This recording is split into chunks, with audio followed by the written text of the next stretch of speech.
Masters and gods of the universe. Welcome to Digital Dhyana Swadhyaya Yogam, presented to you by Pyramid Spiritual Society's Moment Global and Digital Swadhyaya Yoga Team India.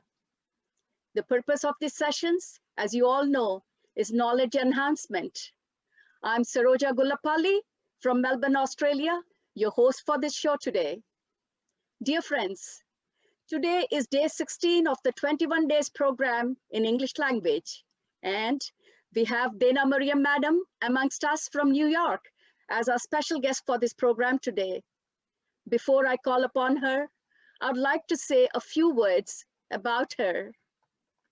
Dana Maria Madam is the founder and convener of the Global Peace Initiative of Women, which is called GPIW, bringing spiritual resources to address critical global challenges such as conflicts, social justice, and ecological scarring of the earth.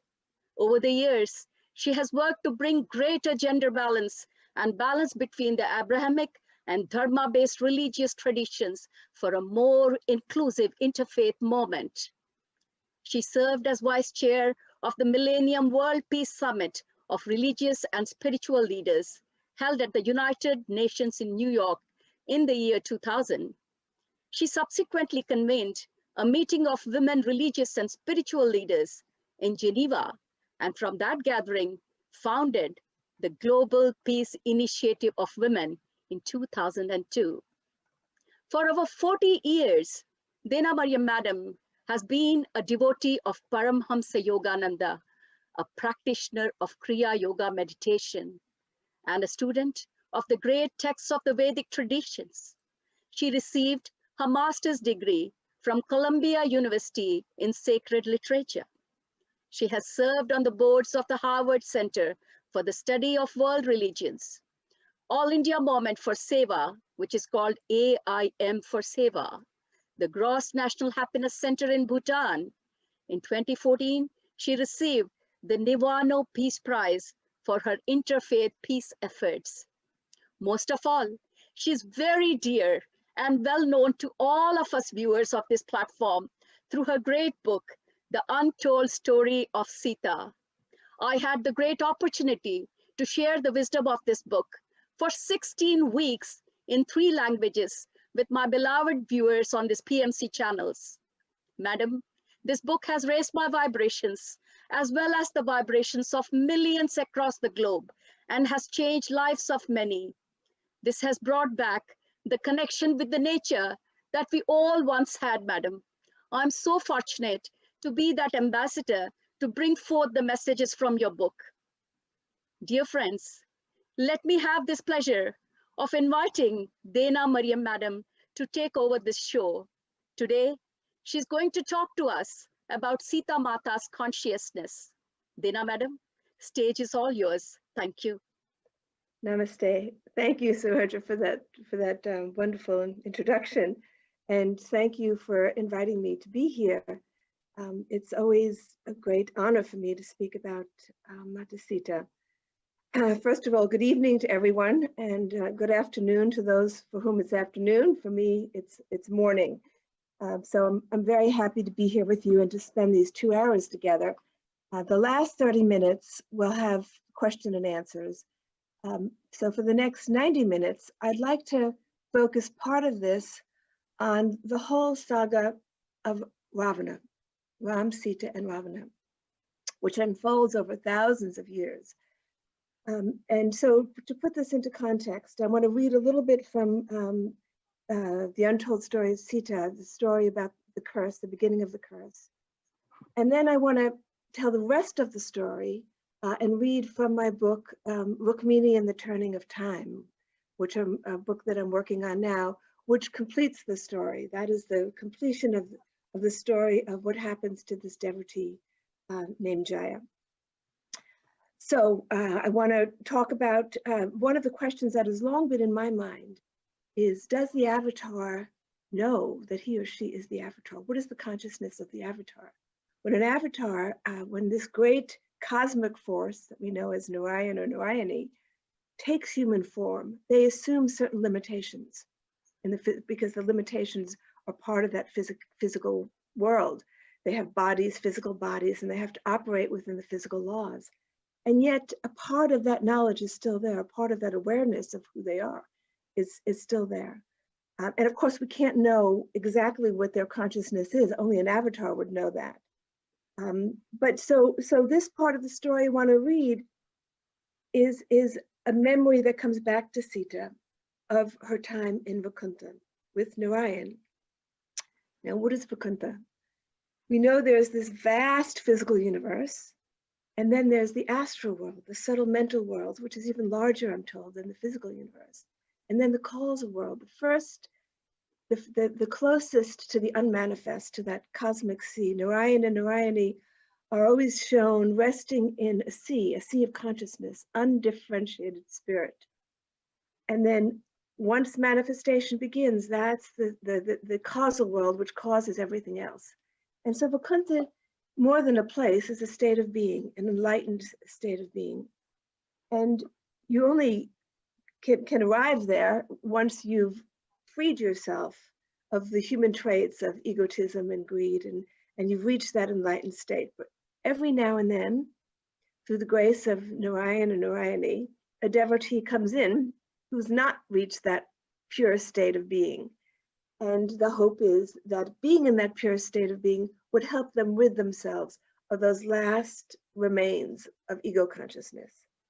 So such is the devotee Jaya and Vijaya, but I just focus on Jaya because he's the main one, who've been given the grace to enter that enlightened state, even though they haven't achieved perfection yet.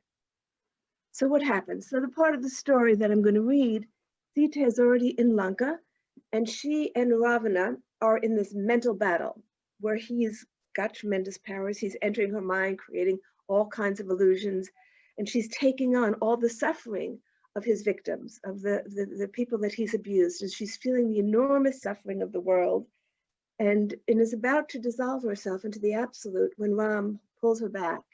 And then she has the memory again of the cause of this whole thing, the curse. So I'm going to read a little bit from that. And so just imagine yourself being carried back to Vaikuntha, where this takes place in this high celestial realm.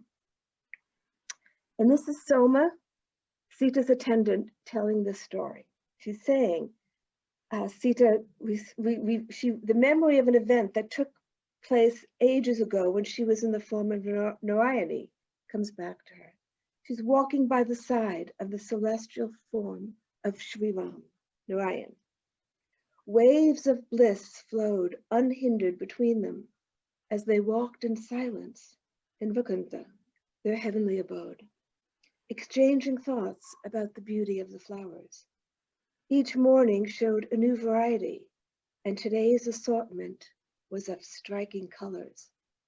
As they were walking, Narayan said to her, "The 4 Kumaras, the mind-manifested sons of Lord Brahma, came today. Why have they not come to see us?" she asked. "They did, but they were turned away by Jaya." An attendant. Turned away? She was surprised. Narayan continued. "The Kumaras came in the form of children, and Jaya didn't want to disturb us, or so he said.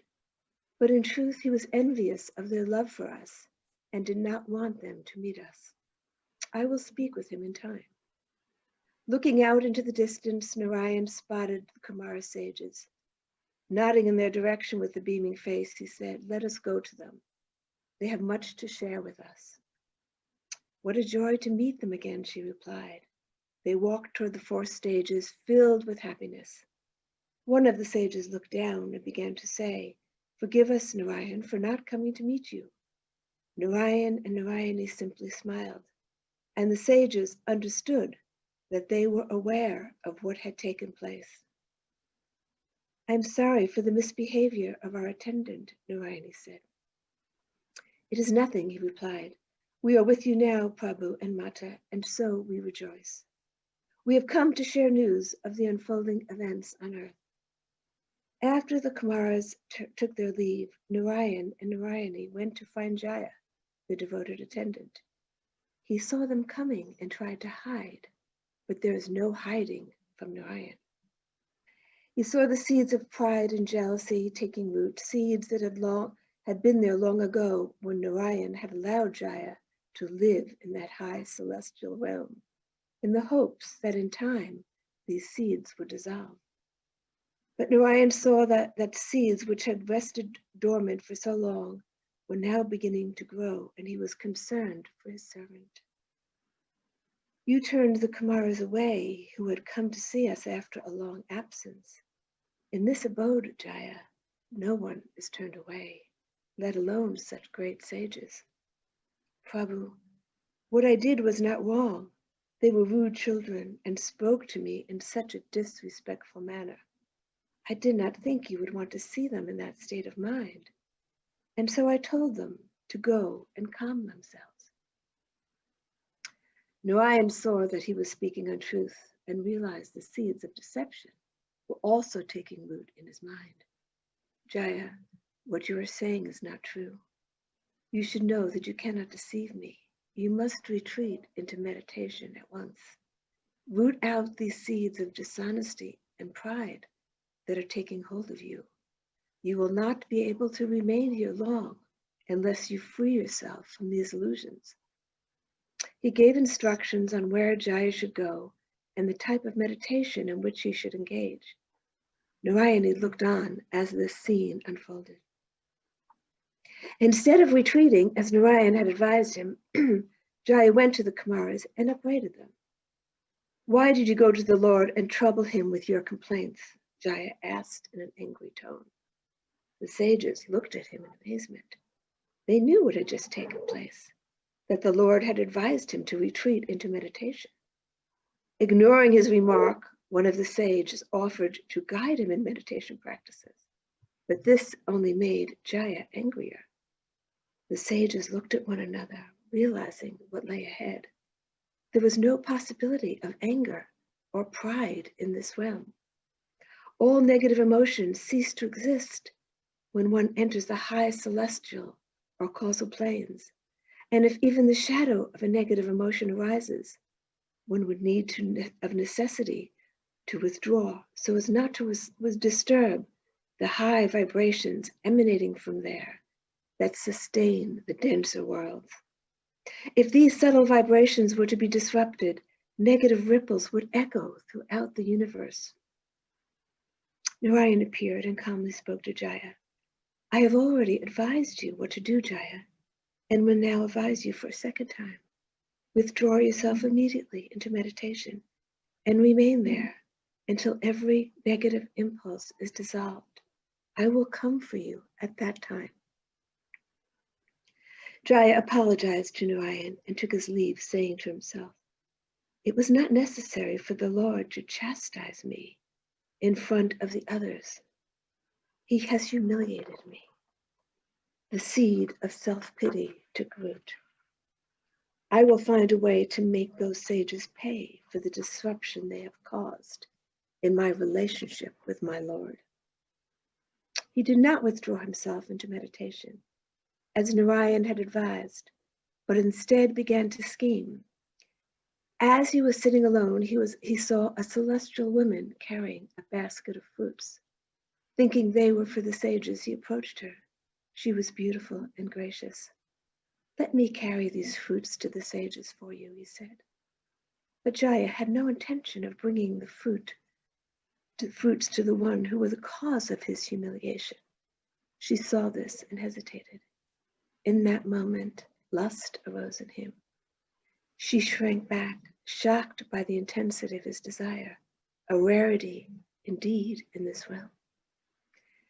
Devi Narayani manifested in front of him and in a stern voice called out, there is no place for lust here, Jaya.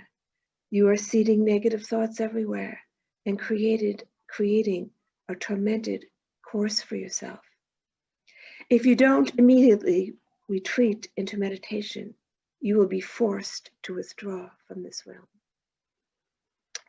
But Mata, he struggled inside to find some excuse, but it was too late.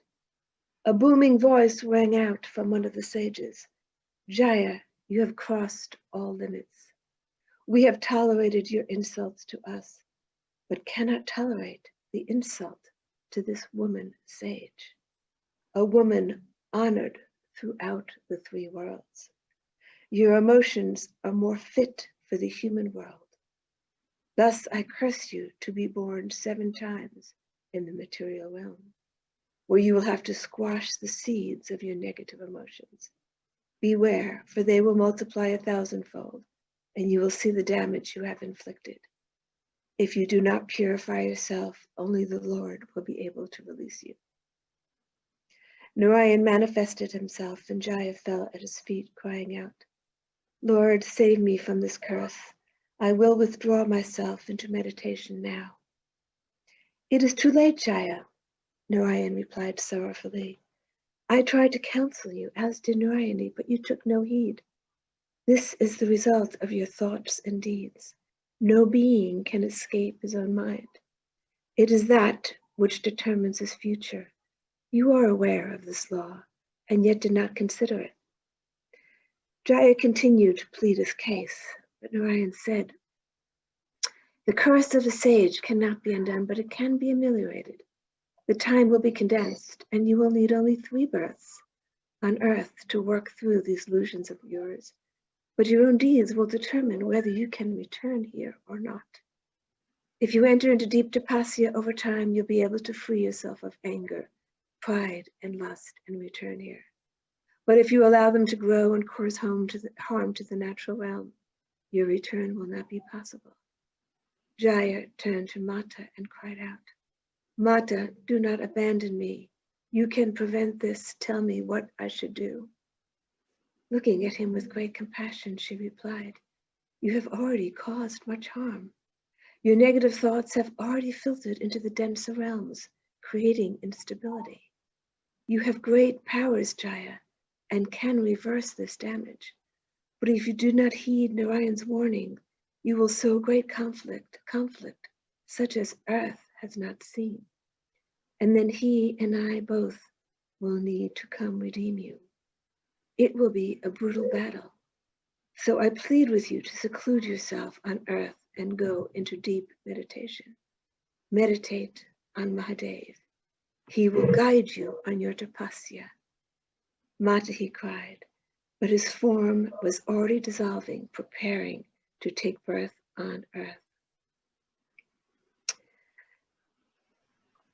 So this is the curse that led to the birth of Ravana.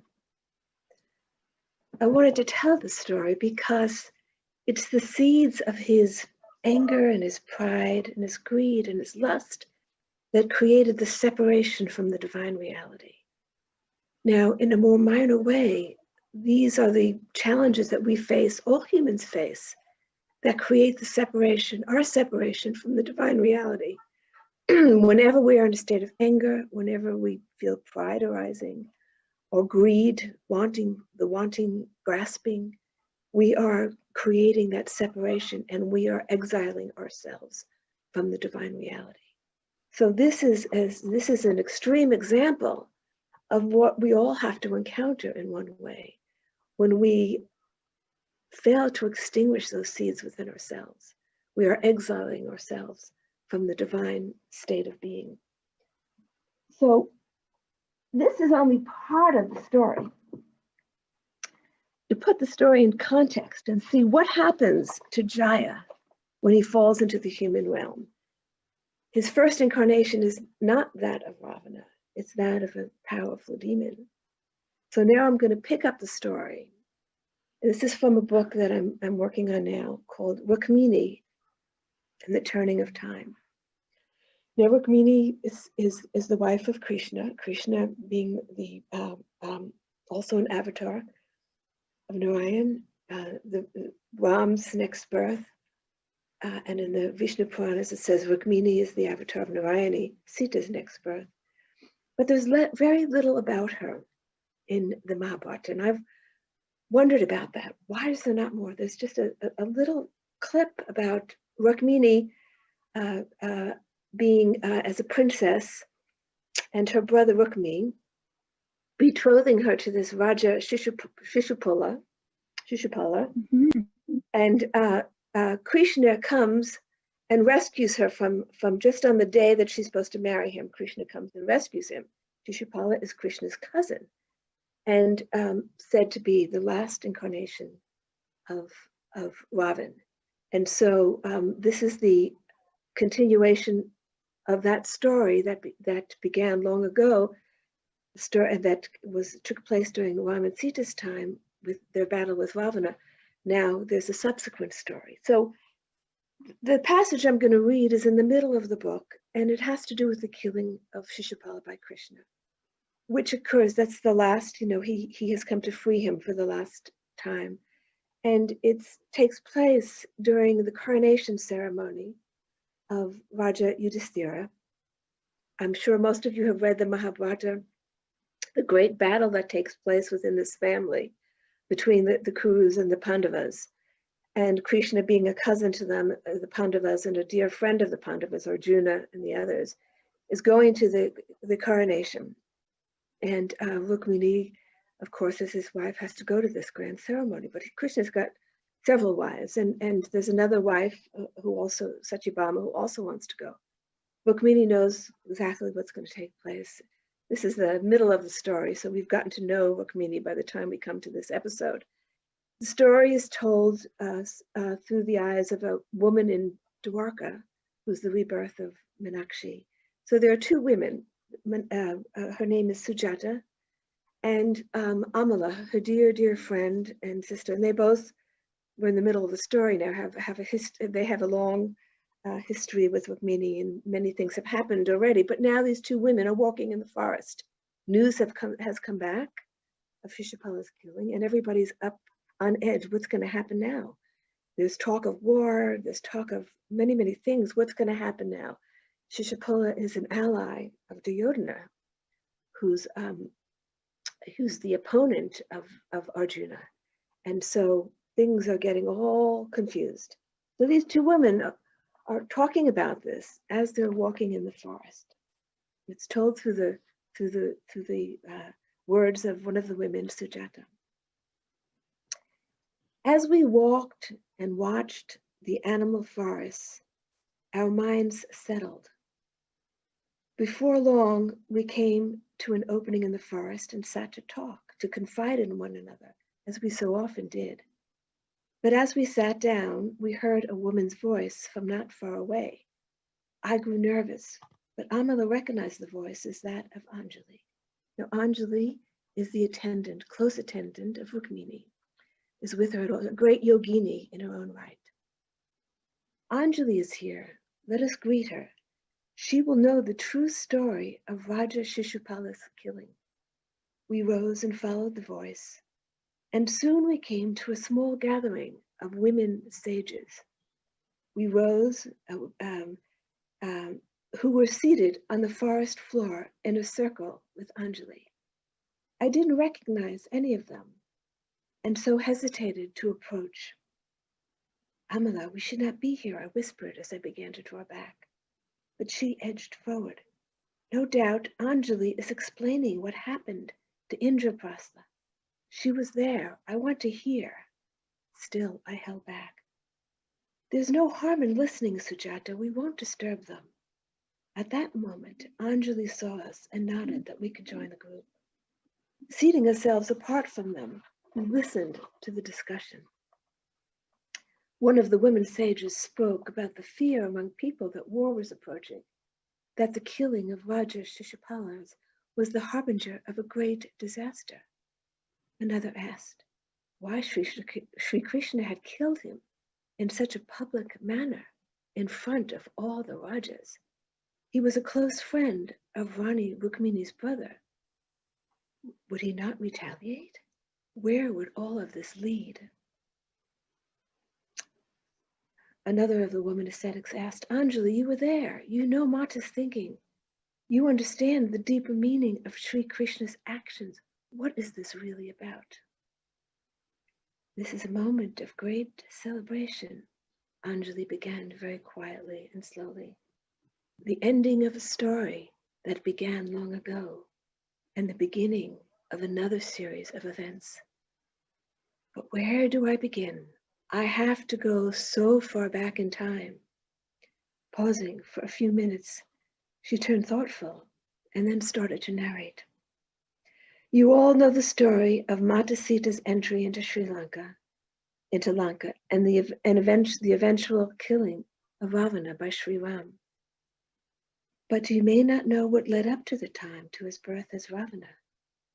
You may know who he was originally, the devotee Jaya, who was cast out of that high celestial realm because of the impurity of his thoughts and the waves of disturbance he was creating in that subtle world of light.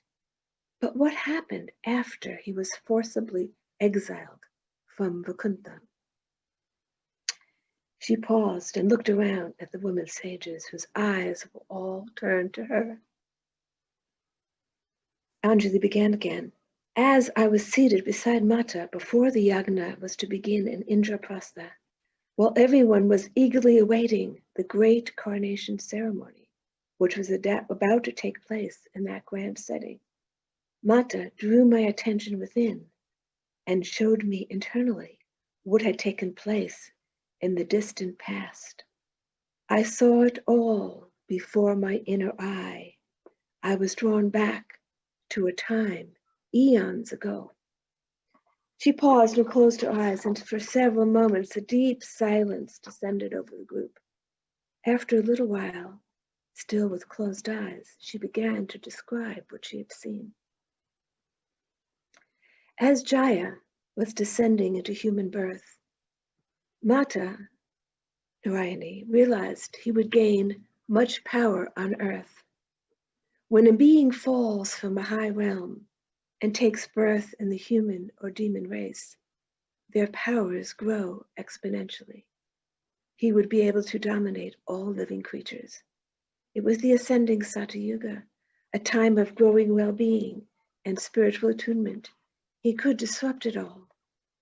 Narayani knew she would need to find a more powerful being to counteract the negative effects, someone who would be willing to leave the beautiful celestial world of Vaikuntha and take birth among the demons.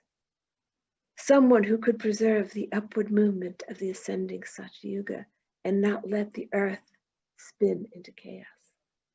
She knew who to call upon, and so she went to him, the one most beloved to her, a high deva seated in a beautiful garden, absorbed in divine bliss, in unbroken union with the Lord. As the most melodious songs filled the air, songs of love and devotion. These were his songs, which sprung spontaneously from him. Even before he heard the approach of her gentle footsteps, before the words were even formed in that omniscient mind, the Blessed One knew her will, and bowing low to touch his forehead to the ground, he whispered with unmoving lips, Mata, I will go. Then she stood before him and showed him the trials he would endure. No matter, he replied with unspoken words. To serve you is my only will. The only cause of suffering is the separation from my Lord. Your union with the divine reality can never be broken, she assured him. That is why I've come to you, to preserve the well-being of the creatures on earth and of the one we know as Jaya, for he will fall into great pride and anger, and his wrath could cause great destruction to others and to himself. Then she promised to be with him every moment of his physical incarnation, as he was making a great sacrifice for the well-being of so many. Now, that Deva knew that when one takes physical birth, there is a great forgetting. The memory of his true nature would be suppressed, and so he would lose awareness of the celestial world from which he came. But all he cared for was to remember the Lord. As he prepared for his upcoming trial, Narayan appeared and gave him the sacred mantra, telling him that by reciting that mantra, he would counteract many of the negative effects of Hiranyakashipu, the form Jaya had already taken, and consume some of the harmful karma that this powerful demon was generating. With this guidance, he took birth as the son of Hiranyakashipu and became the one we know as Prahlad. We all know of his trials and how Hiranyakashipu, so impressed with his own powers, really thought himself the lord of the world and demanded worship from all quarters. He conquered large portions of the earth and was worshipped as a god, but out of fear, not out of love. He generated much fear on earth and much false perceptions of the divine. Fear of him even entered the lower celestial worlds. But Prahlad was there to subtly remind him of the truth. Ultimately, Narayan had to come and free him from his delusion. This is widely known. What is not known is that when he lay dying, Narayani appeared and lifted his spirit from his body. As Hiranyakashipu lay in a state of deep sleep, she traversed the universe and carried him to a distant cave where Mata Parvati was waiting. There these two great Mahadevis stayed with him as he experienced the darkest of realms, worlds ruled by anger, fear, and greed. They remained by his side so he wouldn't become locked in the darkness of those realms. And when they saw his memories of his life as Hiranyakashipu slowly sink into the hidden quarters of his mind, they awakened him. But before he regained consciousness, Parvati Ma told Narayani that she would watch over him and instruct him on meditation practices, so that he would not be so destructive in his next birth. Then Narayani took a leave. Anjali paused and opened her eyes. "What became of Prahlad?" asked one of the women. Another woman responded, "My Guruji, sage Maitreyi, once told me that Prahlad brought such love to the earth that he changed the way humans related to the devatas. He replaced fear with love. He taught that love is the foundation of all, the very cause of all we see. He taught that the devas and devis have such love for humankind, a love beyond anything we can experience on earth." Anjali smiled. "I have heard much about sage Maitreyi's teachings on love, and I do believe it was Prahlad who brought humans a taste of celestial love during the Satya Yuga. I have heard that he had no interest in ruling and released many of the lands that his father had conquered, believing that each region should rule itself. But we have heard that he defeated Indra and even conquered the three worlds," replied one of the women in surprise.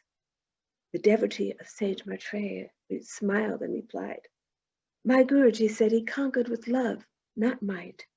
This was a misunderstanding," she told me. "It was not that he conquered Indradev through force, but rather that Indradev was so overwhelmed by Prahlad's love that he stepped aside and allowed Prahlad to guide the heavenly world." The women continued to discuss what Prahlad had contributed to the Satya Yuga, a deeper understanding of the devas, opening their higher senses so they could see and hear them, when Anjali interrupted with a smile and asked, "We can continue discussing Prahlad, but didn't you call me here for the story about Raja Shishapala?" They all nodded and fell quiet, and Anjali picked up where she had left off. "I have not yet even come to the part about Ravana. After the death of Hiranyakashipu, that soul spent thousands of years under the guidance of Parvati Ma, developing a great devotion to Mahadev. But his love was conditional. It was not pure like that of Prahlad, who sought nothing in return. As long as he gained mental powers from his meditations, that soul continued his devotions. And so it was that when Narayan and Narayani took birth as Sri Ram and Mata Sita, he took birth in the form of Ravana, from a Rakshaksha mother and a sage father, a father who was very wise. It was now the descending Treta Yuga, and the Rakshakshas were growing in strength. And Ravana was given an opportunity and a choice. Which path would he pursue? That of his mother, seeking greater power and control, or that of his father, seeking wisdom? His mother was adept at magical practices, and Ravana quickly learned from her how to enter and control people's minds. He gained many mystical powers. Sadly, thousands of years of practice did not dissolve his anger and pride. And this time, an unquenchable lust took over. He was not as dangerous as Hiranyakashipu, and he would not dominate the earth. Thousands of years spent in meditation has subdued some of his negative traits, but his pride was such that he believed himself to be more powerful than he actually was.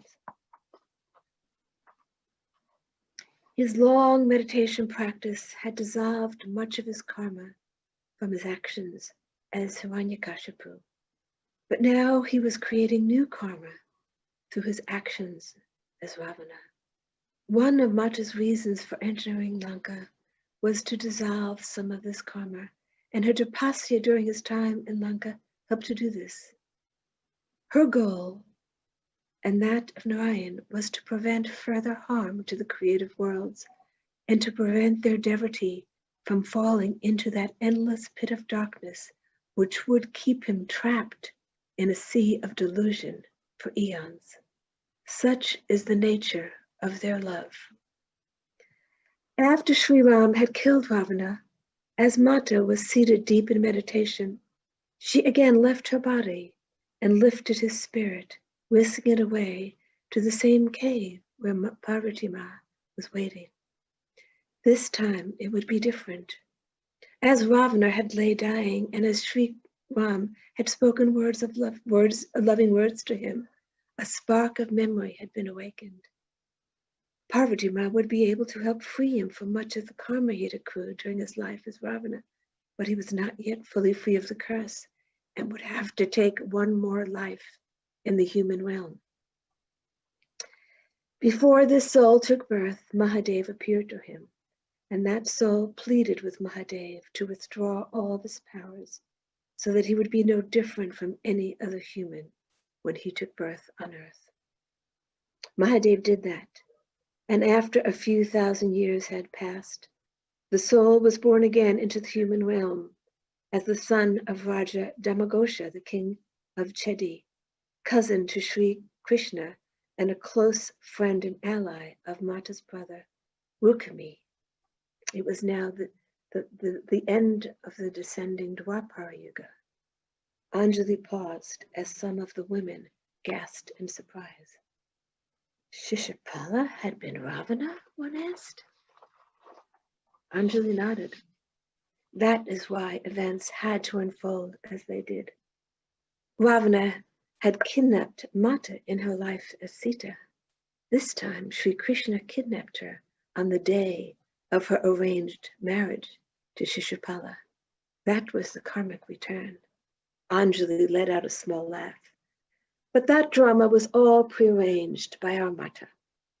In her playful way, she wanted to teach that soul a lesson about kidnapping.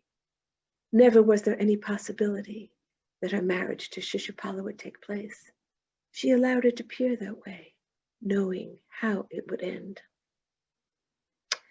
You all know that Shishapala was born with a serious deformity. But when Sri Krishna came to visit his aunt and greeted the new baby, the very moment he lifted and embraced his cousin, the deformity disappeared. You can imagine how grateful the aunt was. She showered love upon Sri Krishna every time she saw him and always spoke his praise. But her love for her nephew caused her son to resent and hate his cousin. So every time Sri Krishna would visit his aunt, Shishapala would insult him with all sorts of horrible words. Sri Krishna didn't care, but his aunt was much distressed and begged her nephew to excuse her wayward son.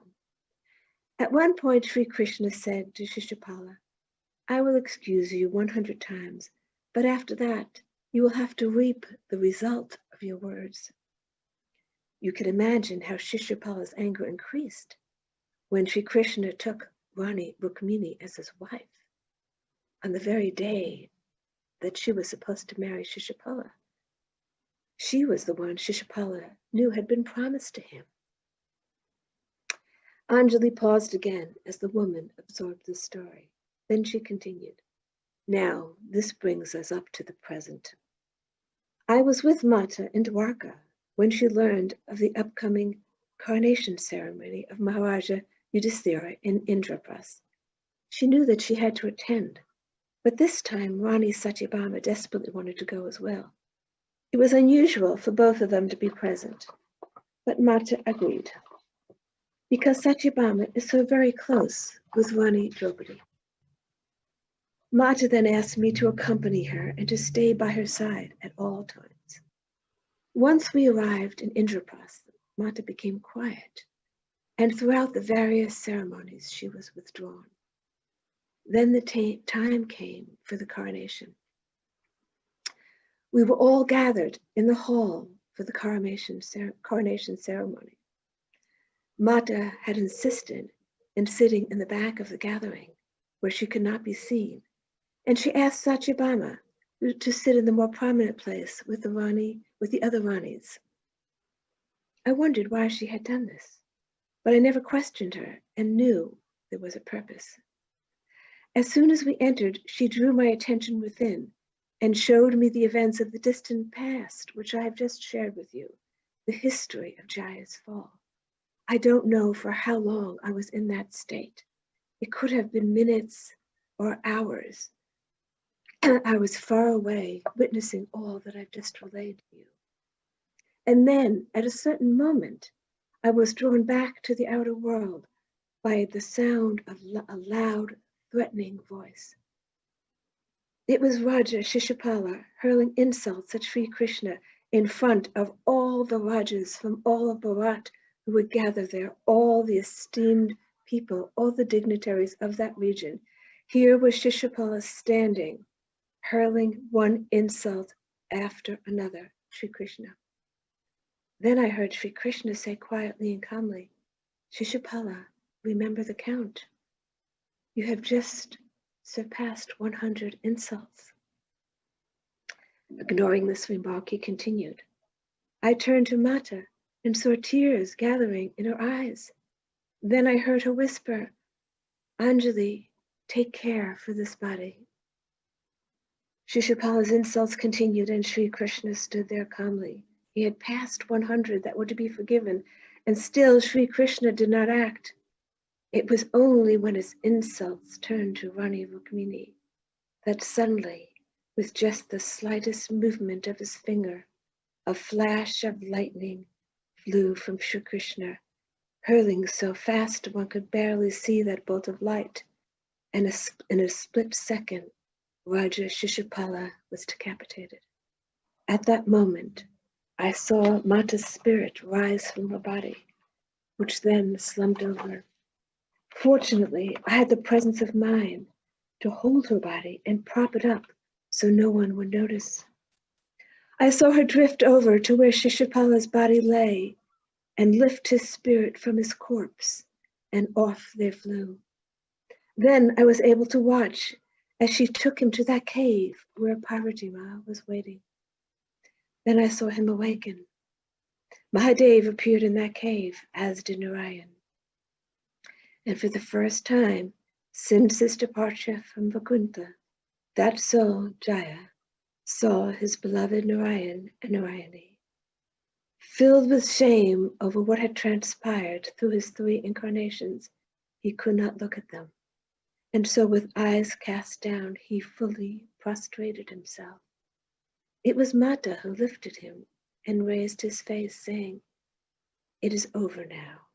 I see how you have grown in understanding. I must go find the 4 Kumaras and pay homage in gratitude for what they have done for me. I ache over the way I offended them," he murmured in a subdued tone. They took no offense, Jaya. What they did in cursing you was for your own benefit, so you could free yourself of the burdens of anger and pride, replied Mata. Then turning to Narayan, he asked to be allowed to compensate for those 108 insults he had cast at him. Let me do 108 benevolent acts, liberate 108 souls from the suffering. Then, after a pause, he added, no, 108 is not enough. For every harm I have caused, I will bring that much benefit to the created worlds. So be it, replied Narayan. Anjali paused and reminded everyone. As I watched this cosmic scene unfold, I was also aware that we were still in the coronation hall. Both scenes were unfolding simultaneously. It was as if time and space had disappeared. By now, Mata's body had returned to its normal state. Chaos had broken out in the hall, and Mata whispered to me, let us retreat. I led her back to her room, holding her arm. I aided her as we walked, still aware of her presence in that distant cave with Jaya, counseling him on how to go about the task he had set for himself. She was both with me, walking back to her quarters, and with Jaya and Narayan and Mahadev and Parvatima in the cave, just as Sri Krishna was in the hall, which had now been thrown into confusion and was also present in that distant cave. This is the nature of omnipresence. Anjali stopped speaking. Then turning to the woman who had asked why Sri Krishna had killed Raja Shishapala in such a public and humiliating way in front of all the other Rajas who had gathered, Anjali said, you see, Darshana, by killing him before that esteemed assembly of Rajas and Ranis and ministers, before all the Maharajas of Bharat, he was freeing Jaya from the last bit of ego, from his arrogance. That ego has now been destroyed, she said quietly. And yes, Sri Krishna has also lit the spark that will now burn through this whole region, and we can only watch as the events unfold. As I said earlier, this is the ending of one story and the beginning of another. For a long time there was silence, and the group naturally shifted into the meditative state. Dusk began to settle around, bringing with it a mist that gave the forest a most unearthly appearance. I looked around at the gathering. All the women were deep in meditation. I whispered to Amala that it was time for us to leave, as darkness would soon prevent us from finding our way out of the forest. We rose and, turning, slowly began to withdraw when we heard one of the women ask, where is Mata now? She's back in Dwarka in the palace and still in that cave. I see her in both places. She is there in her quarters and also there, Anjali replied in a far away voice.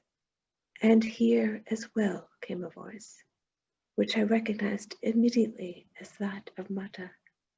Amala and I had walked a little distance from the group, but now we turned to see Mata's form appear out of nowhere. And then in an instant, they all disappeared. Mata, Anjali, and the women sages were gone.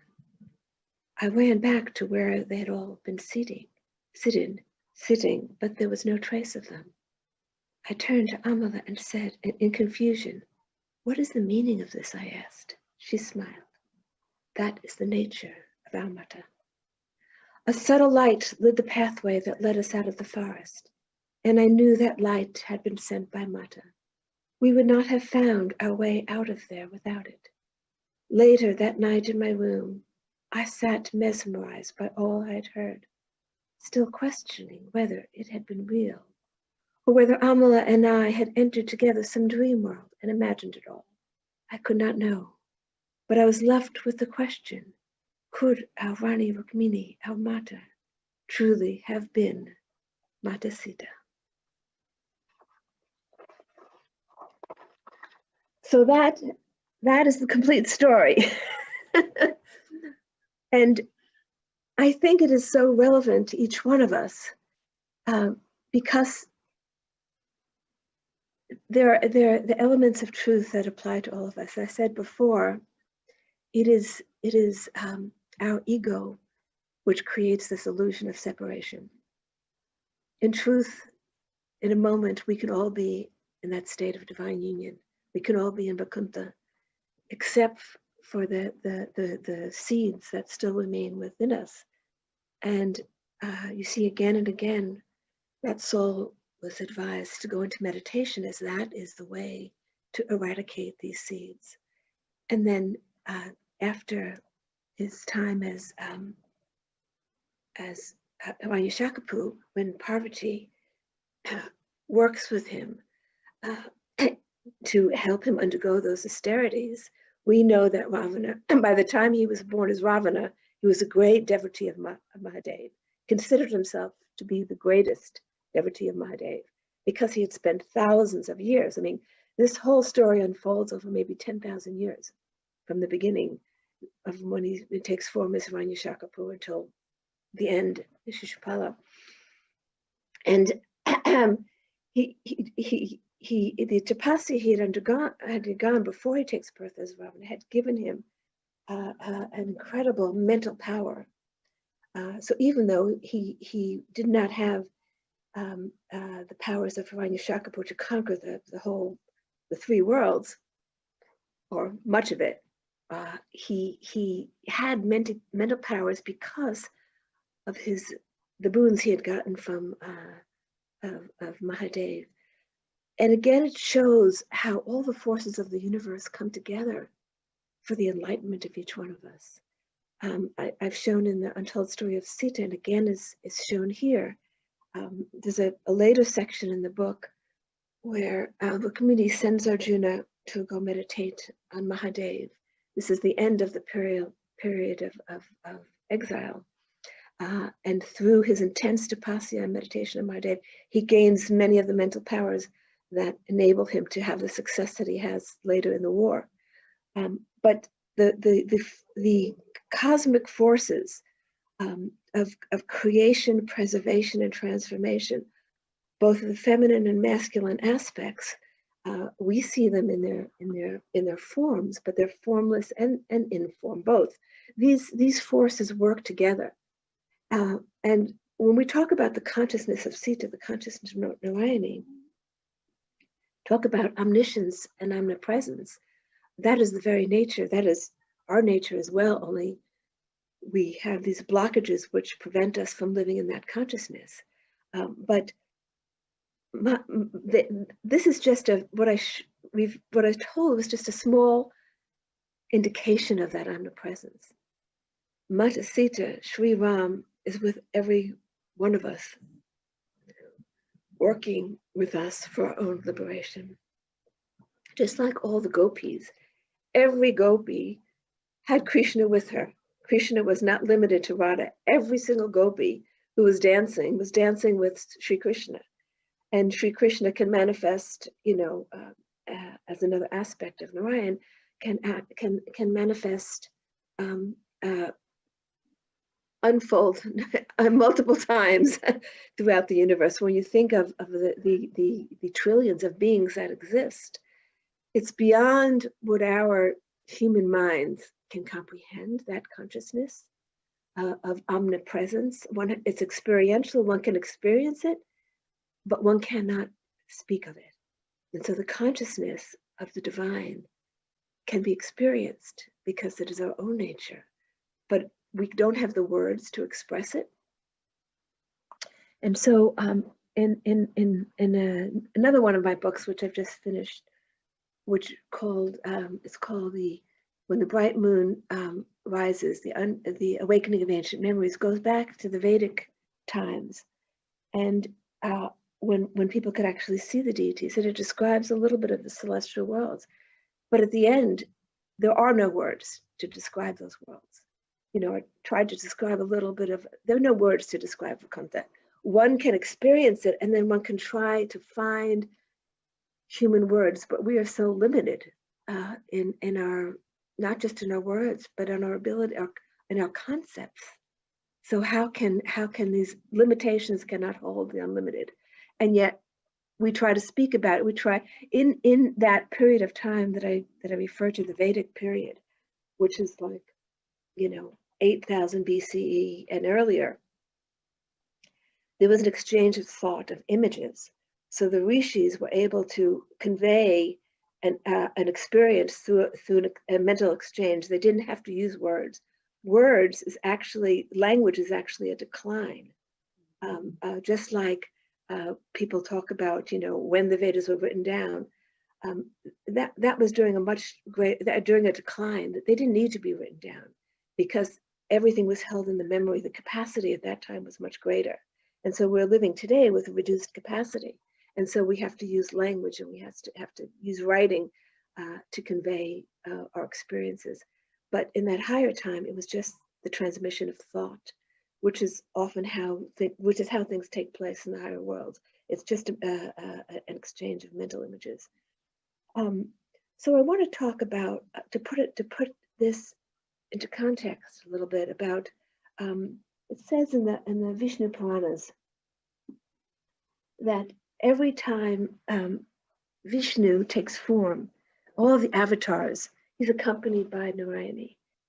And yet she's never mentioned until Sita, which is interesting to me, why she's never mentioned. And at some point I'm going to delve into that.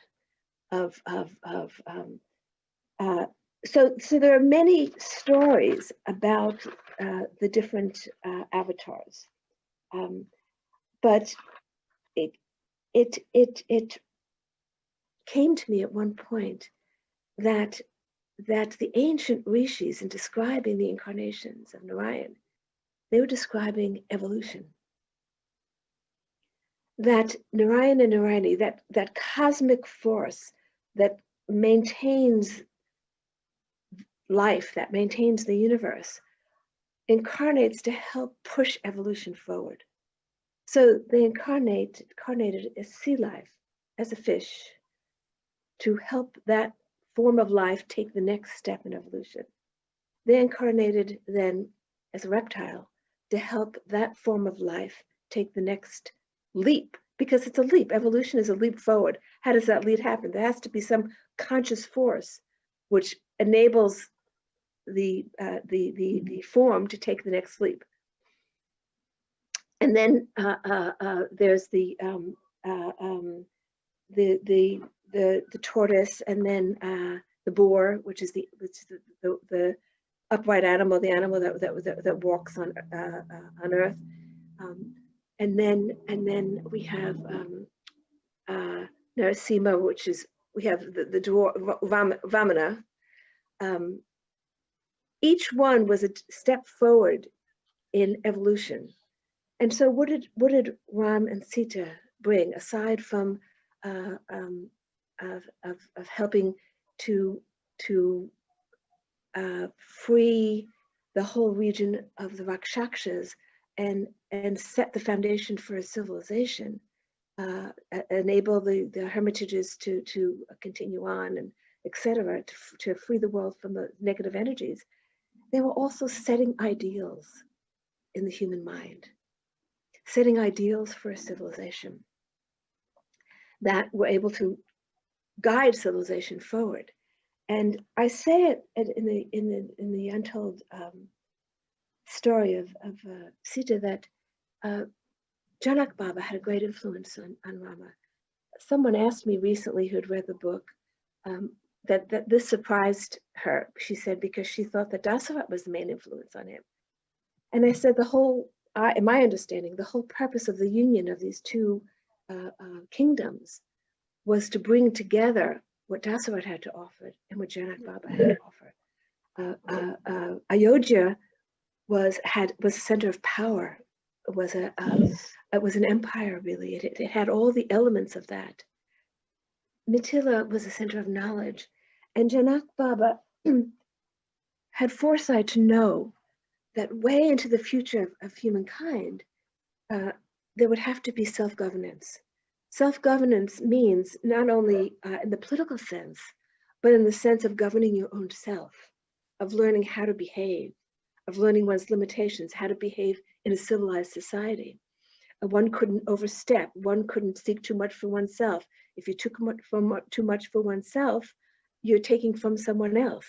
So it's maintaining this balance. And so Sita was born into this kingdom because it was all about how to maintain a balance within a society. And Mithila was much smaller than Ayodhya. So Kosala, the greater kingdom, I mean. And so he was able to know every family. He was able to know the needs of every family. And if there was any want, an illness, or a deprivation of any way, he was able to provide for that. And so he was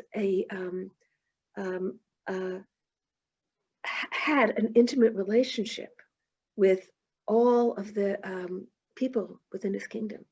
This is something that Ram took as an ideal, and in his own reign, we see that in the second part of the book, how he put people together that he knew needed to be together. He was able to govern much from the interior plane, not just in the outer way. He knew what the needs of the individuals and the people, and so he ruled from the inner plane as much as from the outer. And we've fallen so far from this ideal today, right? But this is the ideal that is still that's still within many of us.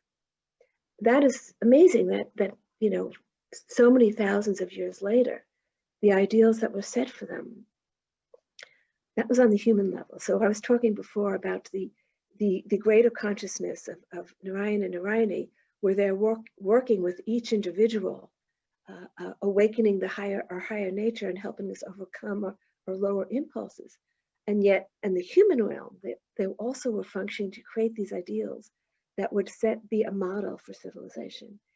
And I also say that in Mithila, the very seeds of democracy were set because Janak Baba tried to enable people to take as much responsibility as possible for their own things that related to their life.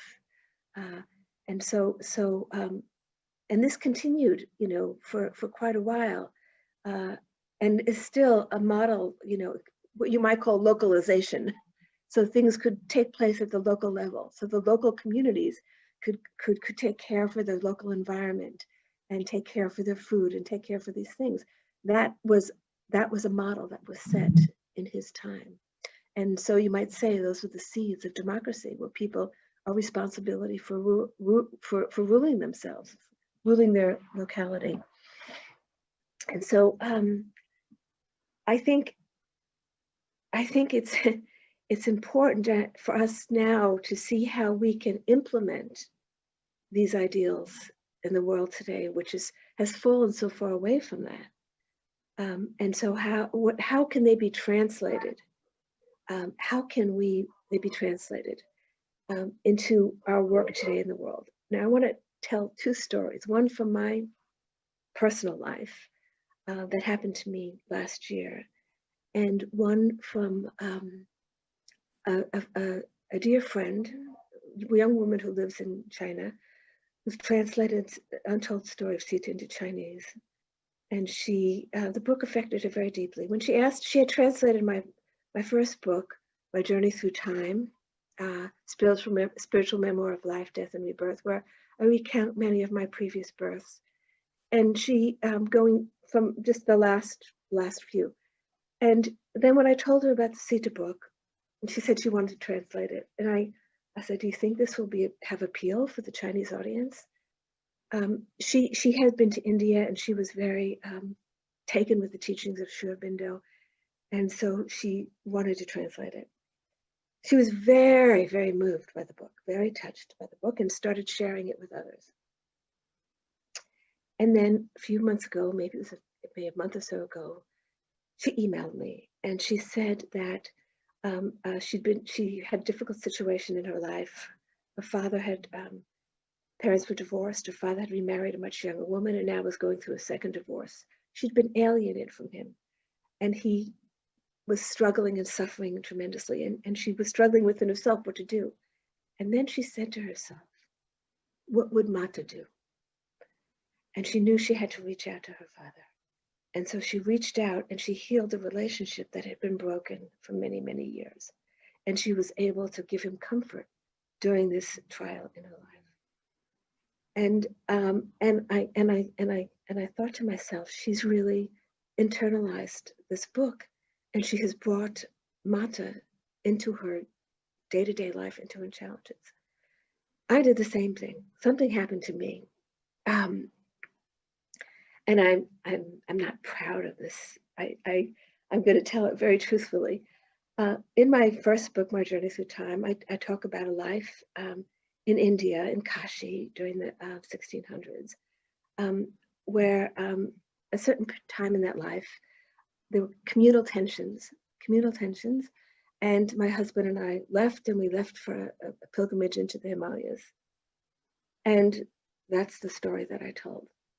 I was taking my son to India a year ago, and his family, and he said that he wanted to go to the Ajanta caves. And so I started looking to where the Ajanta caves were, and I realized they were in Aurangabad. Aurangabad, I said to myself. And then my memories came back about Aurangzeb, who had been the emperor during that life that I had just described when I lived in Kashi. And I remembered the destruction of the Kashi Vishwanath temple. And I remembered the pain that it had caused me. I still get emotional when I talk about it. It was, and then I remembered the anger and the hatred that had arisen in me toward this emperor who had done that. And I couldn't get rid of that anger. I was walking around saying, here he is, a whole town is named after him, a whole university is named after him. And yet he caused such harm. To me, he was the Ravana of that time. So I started looking up where his grave was.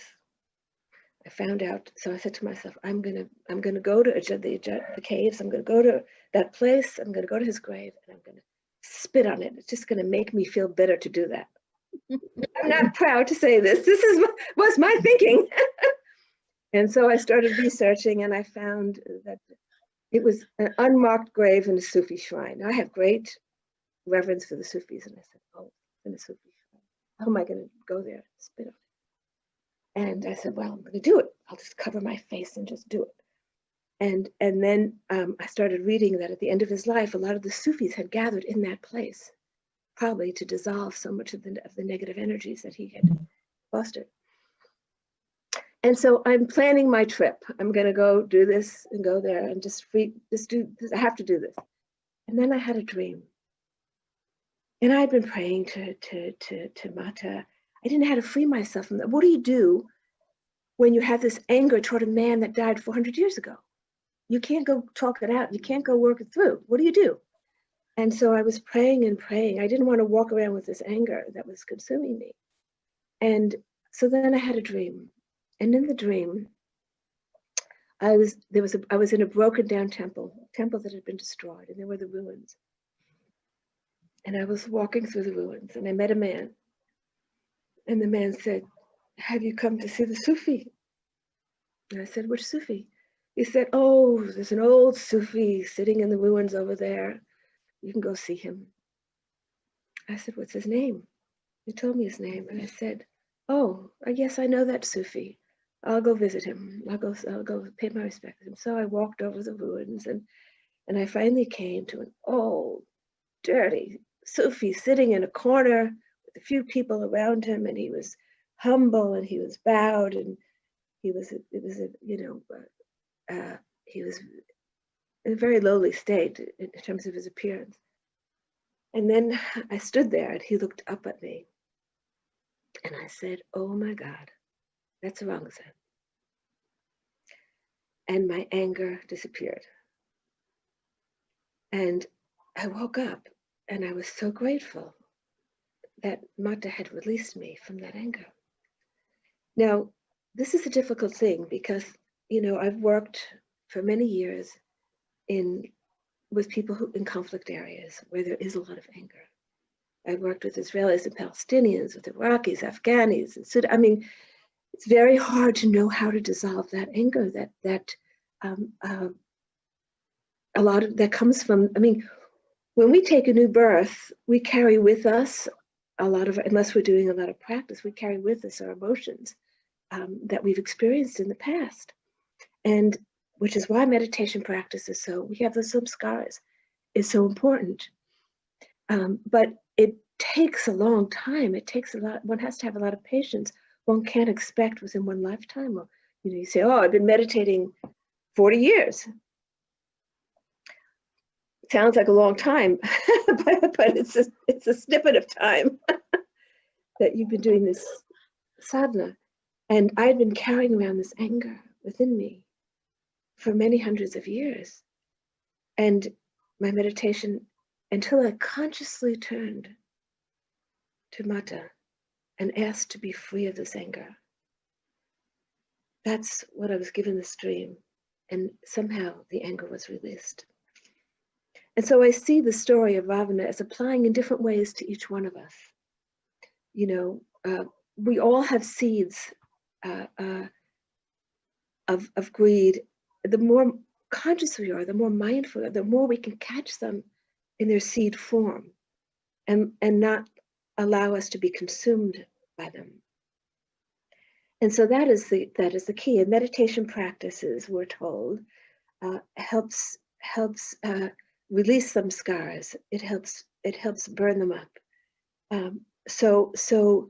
And yet we all need the guidance of whatever form of the divine is most beloved to us. And sometimes different forms. In that life, when I lived in Kashi, I was a devotee of Durga. And because I had left, I had not had an experience of Durga, but I was praying my whole life. And it was when I was left for hermitage, when I was left for a pilgrimage to the Himalayas, and my husband and I wandered, we finally ended up in Kashmir. And it was in the jungles of Kashmir, in the forests of Kashmir, that I met a woman hermit who gave me the experience of Durga in that life.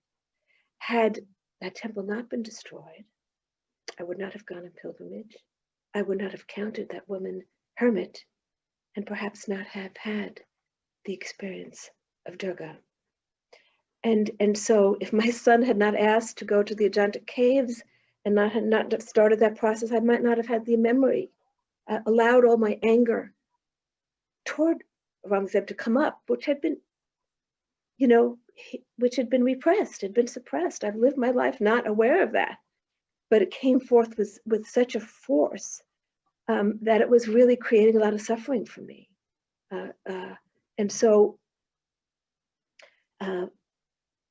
everything that comes to us, even the misfortunes that come to us, we see that Meenakshi was born into a cursed family. She herself, and in this book, When the Bright Moon Rises, goes back to the Vedic age when she had received the curse. So it describes, when you see the whole picture, it's mind-boggling.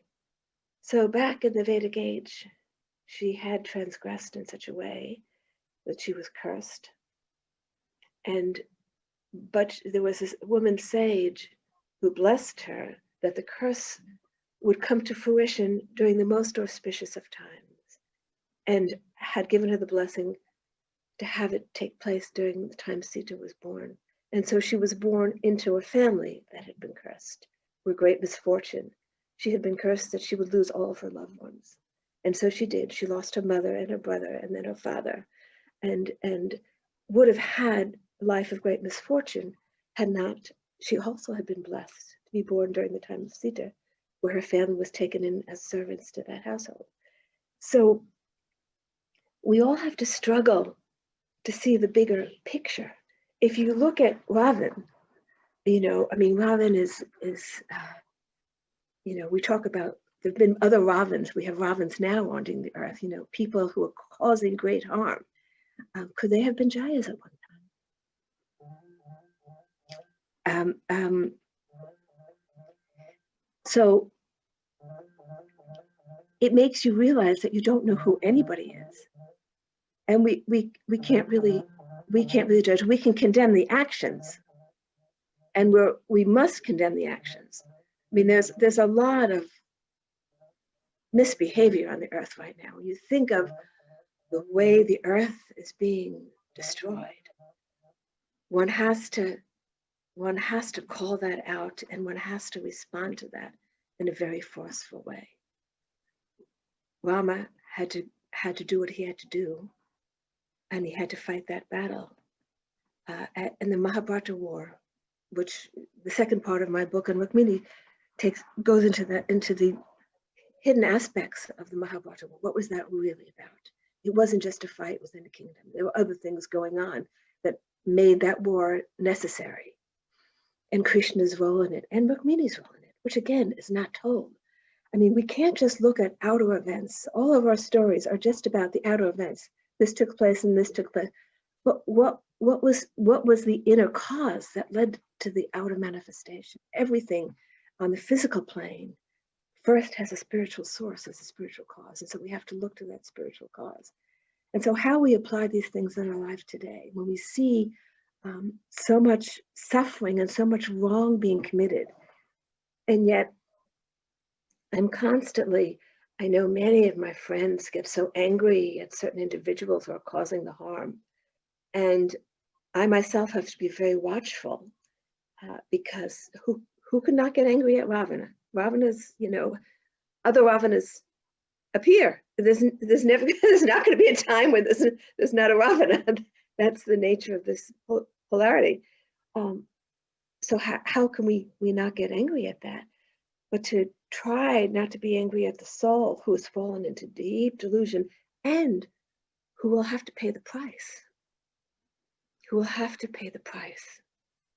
Because those are the laws that maintain the physical world, the law of cause and effect. And so I often remind myself of that when I see wrong being done.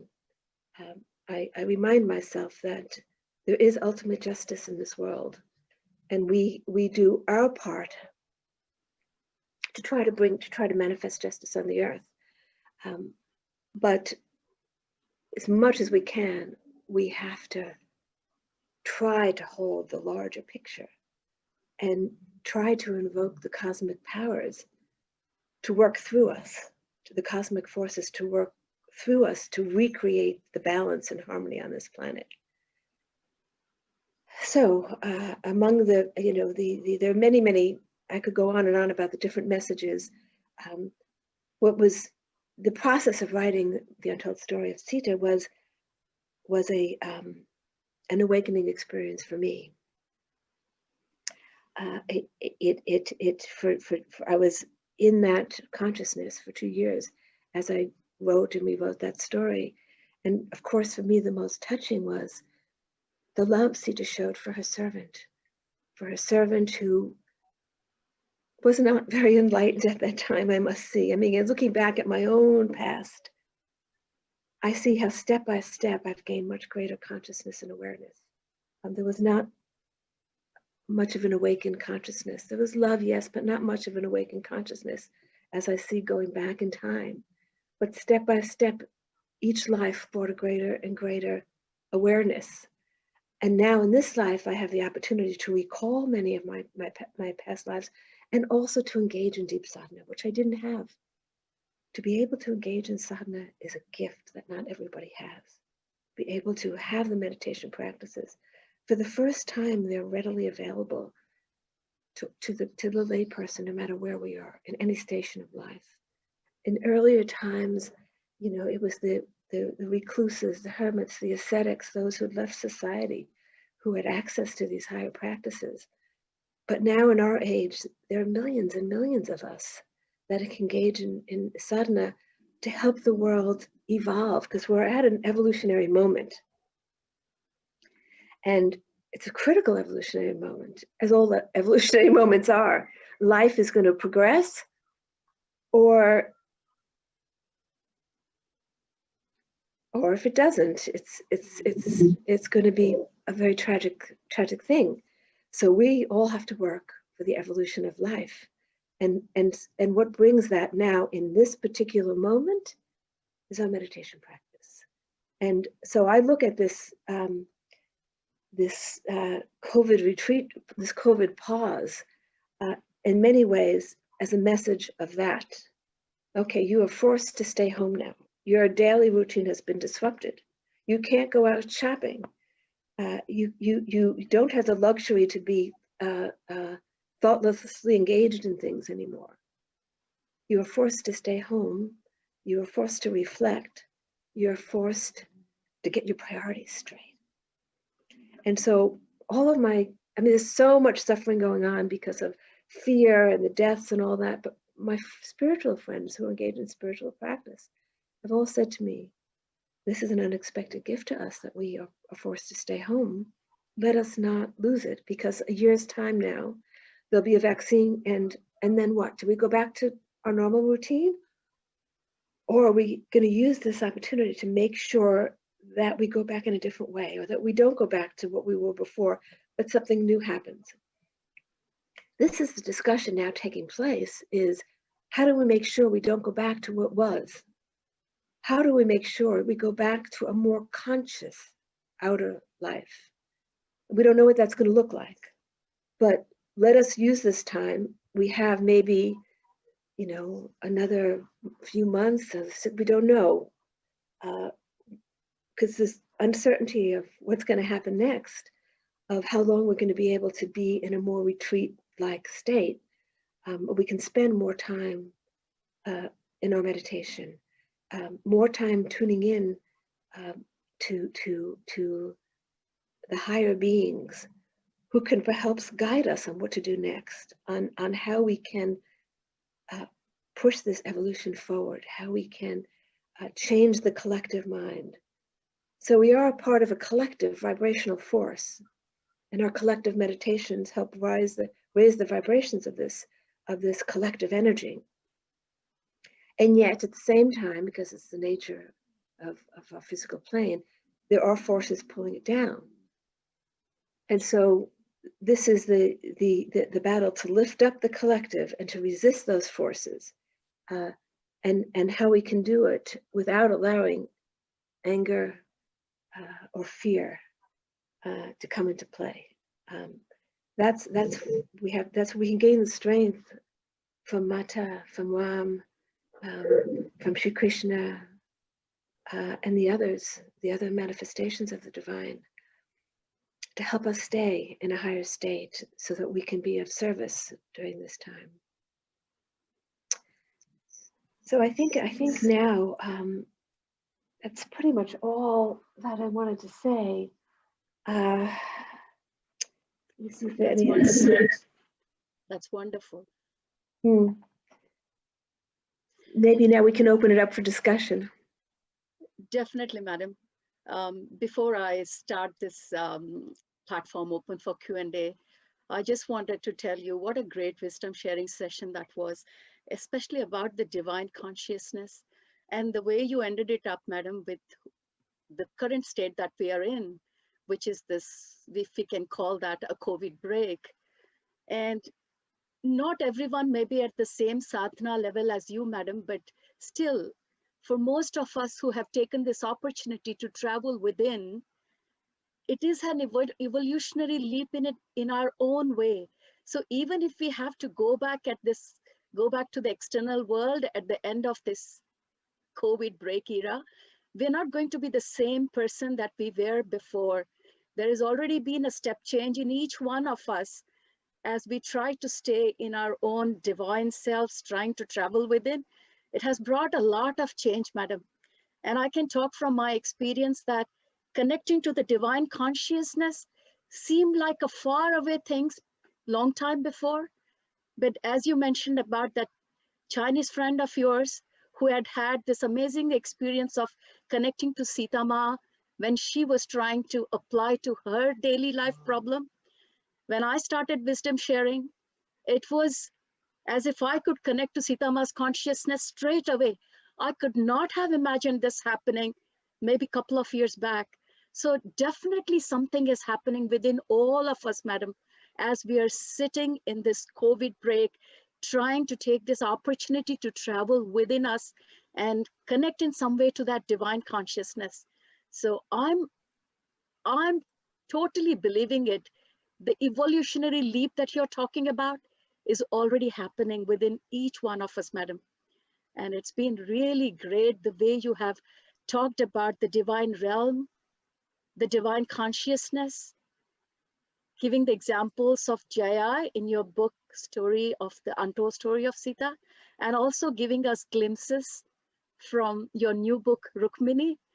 We have all had great curiosity and thirst for peeping into that new book that's coming up. And I think you have quenched our thirst by giving us a glimpse of what it's going to be. We just can't wait to have that book in our hands. I'm already just filled with anxiety, madam. Do you have any ETA or time about when this book is going to be released? It will be released early, the first part of next year. Probably maybe March. All right. We'll excitingly, we'll be waiting for its release. I can rest assured the Untold Story of Sita has been our favorite book of this year. And I'm sure the Rukmini book is going to be another favorite for 2021. And thank you really for bringing this great jewels of wisdom amongst us and sharing that with us, madam. I'm just going to open the forum for question answers. I'll start with the panelist. So we've got Swarnalata madam on the panel who had had the opportunity of translating your book in Telugu language. So Swarnalata madam, if you can unmute yourself and if you could ask your question or your feedback or comment to Dena madam. You can unmute yourself, Swarnalata madam.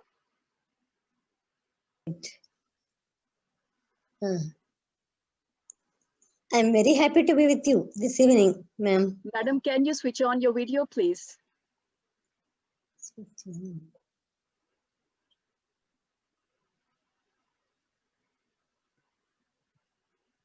Yes. Are you able to see me? We can't.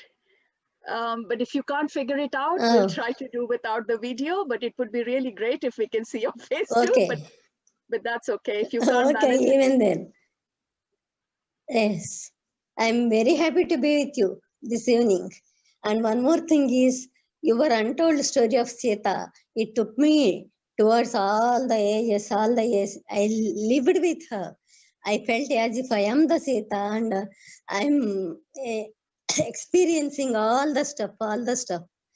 For me, no questions about it, but I want to be with you to experience your vibration, to experience your lovable speech. That's why I'm here. Thank you, Amma. Thank you very much. Thank you, Meenakshi. And thank you, Madam. Saroja, Madam. Thank you, Swarnalata, madam. Madam. Thank you for your efforts in translating. That's a beautiful gift. And my hope is that everyone who reads this book comes into the presence of Mata Sita. And I do hope to meet you all when I come to India, hopefully next year. Sure, madam. Certainly I'll meet you. We all can't wait, Dena madam. We will be waiting for you there. I certainly will be traveling from Melbourne. Thank you very much. By the way, one of our participants in this particular session, Mr. Shastri, has got a great sharing here, madam. He says, it's a great detailing of Mahabharata. Your wisdom sharing has been very insightful, and really thanks for all the detailed explanation, Dena madam. So Shastri sir, I have passed on your message to Dena madam and all your appreciation for her wisdom sharing. Thank you. Okay. Next we have Kavita Gupta madam, who also had the great privilege to translate your book, The Untold Story of Sita, in Hindi. So Kavita Gupta madam, If you can unmute yourself, which you have already done, I can see. If you can please come up with your feedback, comment, or question, or any sharing with Dana, madam. Yeah, hi, a warm greetings to both of you. And I can only say now I'm translating this book in Hindi, which is still on. I have not completed. But Dana ma'am, I can tell one thing, that reading was another thing, another level. And translating is a different ball game, I can tell you. Each line when I'm writing, I can feel so profound, such a feeling as if I'm witnessing the entire episode, as if it's happening just in front of my eyes. So my humble gratitude from entire India, I can say, once the book will be in Hindi for mass, because majority of Indians are Hindi speaking. So I think once it's there in Hindi, it'll be a revolution, I can tell you. And as far as meditation is concerned, and my question for this evening, you have answered major part of it, but still I'll ask my question for my viewers, like how can Sita's consciousness, which is so divine, which is full of love, compassion, sacrifice, service, how it can help in this current scenario for this, the reshape the current suffering and challenge of the humanity, how it can help it, this current, those who are non-meditators, those, because maximum I can feel the easiest thing, people just go to the temples, they worship the god, goddesses, and they think that the responsibility, the duty is over. They have not yet been, I think they've not experienced the consciousness, being one with the Sita consciousness. Still, that's yet to come. That era of feeling, that oneness, that can only happen through meditation. And it's not that 100% or everybody on earth is meditating. Otherwise, the suffering won't be here. Like we see a lot of suffering, corona and different ailments, different wars, China threatening India, so many things, And I would also like to know something about your NGO, what you are doing globally for the women, global peace initiative of women. Sorry, Kavita madam, you're breaking up. I think you've got enough questions for Dana madam to start off. Well, first of all, I want to thank you for translating the book into Hindi. That is a great, great, great gift and contribution. My deepest wish is that this book just be given to as many people. I was very surprised when my friend in Beijing asked to circulate it in China. China is the book that I finished. I was writing the Rukmini book and then had to put it aside because another memory was coming back to me that I had to capture. And so I wrote this other book, When the Bright Moon Rises, which goes back to the Vedic period and then has a subsequent life in China. And I dedicated the book to the people of India and China because I talk about the wisdom of the Taoist wisdom and the Vedic wisdom, and the feminine aspects of both. And then, of course, I finished that book, and so now I'm going back and finishing up with the Rukmini book. But my work increasingly has been now about awakening consciousness in China. There is, we have found, we've worked with young people around the world, young environmentalists who have a spiritual practice, and we've done many gatherings of these young environmentalists, and I found that those who had the deepest practice were in China. And many of them, although they were Buddhist, had a very strong link with India. They had been to India, they had been to some of the ashrams in India, they gained a lot from India. Their practice was Buddhist, but there was an integration going on. And so you don't never hear about this in the news, right? So we have to separate out the political, what's happening at the political level. And I know this is true in America. I see my own political level here, and then what's going on at the spiritual level is very different. And so, and the big question here among Americans is, when is this spiritual collective going to have enough of an energy, of power to really flip things? timing is unknown. I see that happening in China. So, and of course, the issues between India and China at the political level are of great concern to me. So I find myself, and I finished the book just as that conflict was taking place in Ladakh, and I've been to Ladakh. I've been very close to that place where the conflict took place, you know, and I know the Buddhist community up there. And so actually I was supposed to be going to China this year, in September, actually. Of course, that got put on hold, hoping to go next year. There are people now working to, it's very hard to get things published. Right now, the Sita book's been translated into Chinese, and it's being quietly circulated. It hasn't been published, but they're looking to get a publisher in Hong Kong for it. And so none of this is my doing. This, you know, this young, beautiful Chinese woman just happened to read the first book and said, do you have another book? And I said, well, I have this book on Sita, but I don't know if it would be meaningful to you. And then that's the book that she's really now wanting to circulate. So in a way, we are just instruments, you know, we are just instruments. We don't know the impact that our work. When I published my first book, I was very, my journey through time, very anxious about it. A lot of my spiritual friends said, you can't do this, you can't do this, you can't talk about your past births. I said, well, maybe, but I had a friend who was dying of pancreatic cancer, and she said to me, you must do this, because a lot of people will feel at ease, especially. And then subsequently, a lot of people came to me and said, my friend has cancer, can I send them this book? Because a lot of people are afraid. They're afraid of death, and to know that there is no death is a great comfort to them. And so, you know, I think that the more we can help, I mean, this is a known in India, but for a lot of the world, it's not a given, and yet it's increasingly becoming understood that life is eternal, that we go from chapter to chapter to chapter. And so, you know, now I'm asked to give talks on that. Well, how does that work? Well, what do we take with us? What is our true nature? You know, what is the nature of some score of these questions that come up?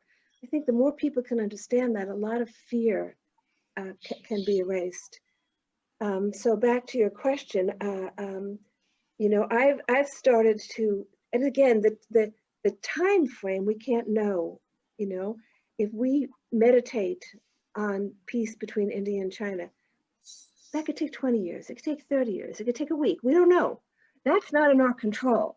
But the more of us as a collective, because I know that yoga is very big in China.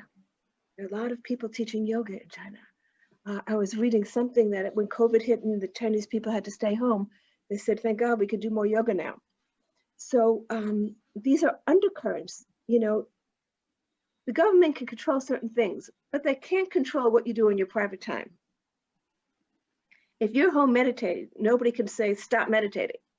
So this is there is a change. And this one young man in China that we know, a very, very deep practitioner, who spent quite a bit of time in India and now has joined a monastery there.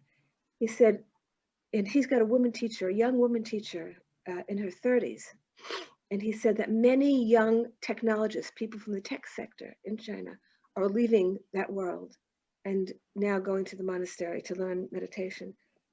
So I see hope for the future. And this is why a lot of my work is focused on young people. I was just talking to a center. I've done some work with the Indica Academy in India, and they just started a Center for Indigenous Sustainability. And they wanted to partner with us about how to help young people understand more deeply the indigenous culture of India through agriculture, through the medicines, the indigenous medicines. So I said to him, this was a great concern of mine, because whenever I've brought together young people in India, they're very disconnected from the essence of the spiritual culture.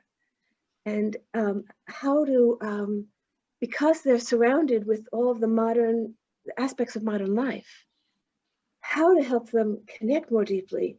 In my own, in the writing of my book that I've just published, When the Bright Moon Rises, I talk about there's a woman sage that I encounter, and I talk about, it brought me into the experience of Indra. I had never had that experience of Indradev before. And when you think of all the stories, how he's portrayed as being like a human, petty, jealous, this, that, Indra is a beautiful cosmic force. And so how to awaken in young people this memory of who these divine beings are. So I'm planning to do something now with young people, you know, by young, I mean 20s and 30s, probably mostly 30s, who are eager for the knowledge of the truth of what the indigenous culture was. So, you know, our collective meditation is the most important thing right now, both in helping to create a harmony between the two ancient great cultures of India and China, because there is a lot of greatness in China in terms of the wisdom from their ancestors, you know. But they didn't have the seeds of democracy. They've been ruled by emperors, centralized emperors for millennia, actually, going back to BCE. So they don't have the tradition of democracy. And so, not to judge that, but just to say, how can we create harmony between these two great ancient cultures that are having enormous impact on the world and will really are the future, the transfer of power toward Asia. So our collective meditation, we have to include China in that collective meditation. Yeah, definitely, madam. Thank you so much, ma'am. Thank you so much. Here, I would like to add, I'm really thankful to you for this answer, ma'am, because yes, you rightly said, collectively, it's a role of each and every meditator to spread the awareness and among the youth. Yes, that's most important. And to add here, ma'am, one more thing, I have also written a book for youth, and that's Spiritual Alphabets. It's named Metamorphosis, Transformation of Self. It's for the young children and the youth. And from each alphabet, I have taken few virtues, which we all need to cultivate in our day-to-day life. So, Thank you, English? madam. Is the book in English? Yes, ma'am, English. Yeah. So when I come, you can give me the book. Of course. Sure, Wonderful. certainly, ma'am. And ma'am, I would also, if you can share your email ID, I can send the PDF right now. Since you have lost time now, you can read now also. Okay, anybody who wants to reach me, it's best to reach me at the office email. I have a GPIW email, but I don't have access at home. So you can reach me at Dena, D-E-N-A, at Finn Partners, F like Frank, I-N-N, Yeah. Dena I at think F-I-N-N-E-A-R-T-N-E-R-S, Finn Partners. And also you can send a message on Facebook. Yeah, Sai, I'll do that. Sai, you can put that Email on is the what I chat. check most frequently. Yes. Sai, if Thank you you could so put much, that on ma'am. the chat, it would help everyone. So Anuradha or Sai, just put it on the chat so that others can have a preview of madam's email in case they're all looking for it. Thank you, Kavita madam and Dena madam. That was a great reply. I just wanted Thank you to so share. much. Yeah, thank you, Kavita. I just wanted to share one of the feedbacks from the participants, and they have a question as well. So this is Rashi as saying, I've spent the last few days immersed in understanding and exploring the presence of yoginis and rishis from the Vedic times. And today, hearing from you all that from the Vedic times, I'm really full of awe and gratitude, madam. And she's also asking, are there any workshops or platforms that you conduct to integrate with your work that you do? Yes, there are workshops that I'm going to be doing, and you can be in touch with me on email. And Marianne, who's my assistant in all of this, can give out information about that. And I have to say that, you know, I don't see myself as a teacher. I see myself as a servant. The consciousness of being the servant never left me. And so but I've been asked to do certain workshops, and I'm happy to share whatever knowledge I have, whatever I've gained through my life experience. I'm happy to share that. Great, Dana madam. Thank you very much. We'll take that information from Marianne through the platform here, Sai and Anuradha. If you can coordinate with Marianne and get that information to the viewers, please. Thank you very much. Madam, before I pass to the next person with the question, I just had one personal question on my own as I was hearing you. You did mention that Vaikuntha is a divine realm, and it's very difficult to really explain that in concepts and in words because it's beyond concept. But when I was reading your book, The Untold Story of Sita, you did make a big try to explain or to show us glimpses of Vaikuntha. On what was the basis of that, madam? I mean, what did you see? I know you can't tell us exactly because it's again the words and its limitation, but can you tell us, share us a little bit about what you saw and how you try to depict in the words? In my book, Journey Through Time, not Journey Through, The Bright Moon Rises, there are 3 chapters in there which describe the celestial realm, because I do have memories of the celestial realm. I do have memories of the time between birth. Vaikuntha is all that we consider to be beautiful, the things that make us joyful. It is the realm of bliss. As I said, more than a place, it's a state of being. In that state of being, whatever beauty arises in the mind manifests. So it's a state of being where you manifest things. So you manifest however beauty appears to you, whether it's through flowers or song, or however beauty appeals to you. That's how it manifests. And I tried to describe it and how beauty manifests to me, but it's the state of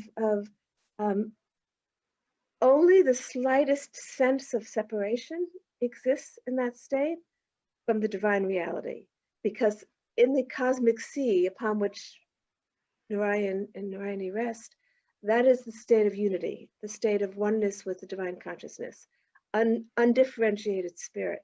But as soon as there's a sense of separateness and a sense of being apart from that slightest, just the first level of separation, that is that state of complete, still where the bliss of unity is still there, but one has a sense of distinction, of separateness. That is the state that many of the divine beings stay in before they, there's a story about the guru of my lineage, Mahavatar Babaji, where at one point he's thinking to shed his form and to dive back into the ocean of consciousness. And then a woman, Rishi, appears and says, "Why are you doing that?" He says, "Well, there's no distinction. What's the difference whether I keep my form or not?" And she says, "Then if there is no distinction, then please keep your form." And so he agrees to keep his form for the duration. But it's that state where there is no, you can be in form or you cannot be in form. And yet there are deities who do keep their form for the benefit of the cosmic show.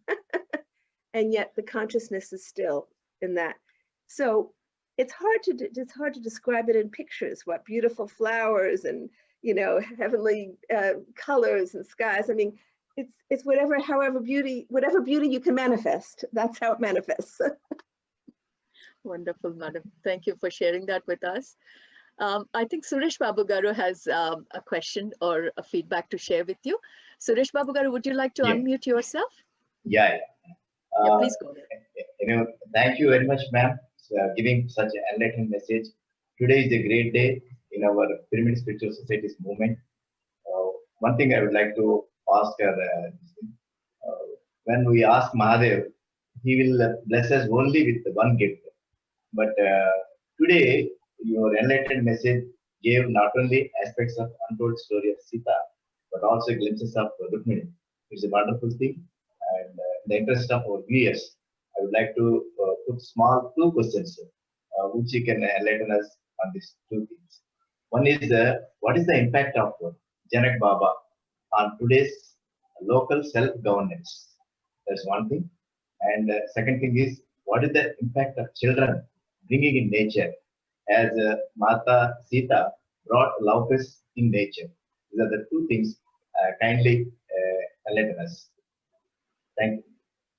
Well, I think that the as I started to say, Janak Baba, this idea of self-governance, of taking care of our own natural environment, things have been so centralized that we have no control anymore over our rivers. A community can't keep its rivers clean because, you know, miles down, 100 miles down, there's a factory pouring toxins into the river. We have to have a relocalization, which is the tradition of India. And that was very much the thinking of Janak Baba. When you look to how are we going to progress as a human community? How are we going to get out of this jam that we're in, where things are just being degraded without people even having a say in it? We have to take better control at the local level of cleaning up our rivers, of regrowing our forests, protecting our forests, preserving our food sources, bringing back indigenous seeds. One of the things I was talking to this Center for Indigenous Sustainability about is where the seed banks are. There seed banks because, you know, there was a conscious strategy of the British to eradicate a lot of the indigenous seeds and to create monocultures. So and that's harming human health. I mean, in the past, during Sita's time, human health was preserved through the vast diversity of foods that were available. And we've lost so much of that now. They say you have to eat, I don't know how many apples, like 40 apples to get the benefits of what one apple used to have. So our food has been so degraded, like everything else. And so the message that I feel Janak Baba would give if he were here would be taking back a local control, allowing us to govern our local areas, to preserve our environment and care for the needs of everybody. You can't, when you've got so many people, how can you know what the needs are? But at a local level, you can care for the needs of each community so that nobody has too little. And so again, balancing. So don't take too much so that they have too little. Everybody has to have enough to live a good life. For Sita, again, I mean, the extraordinary effort she went to inculcate this love and care for the natural world.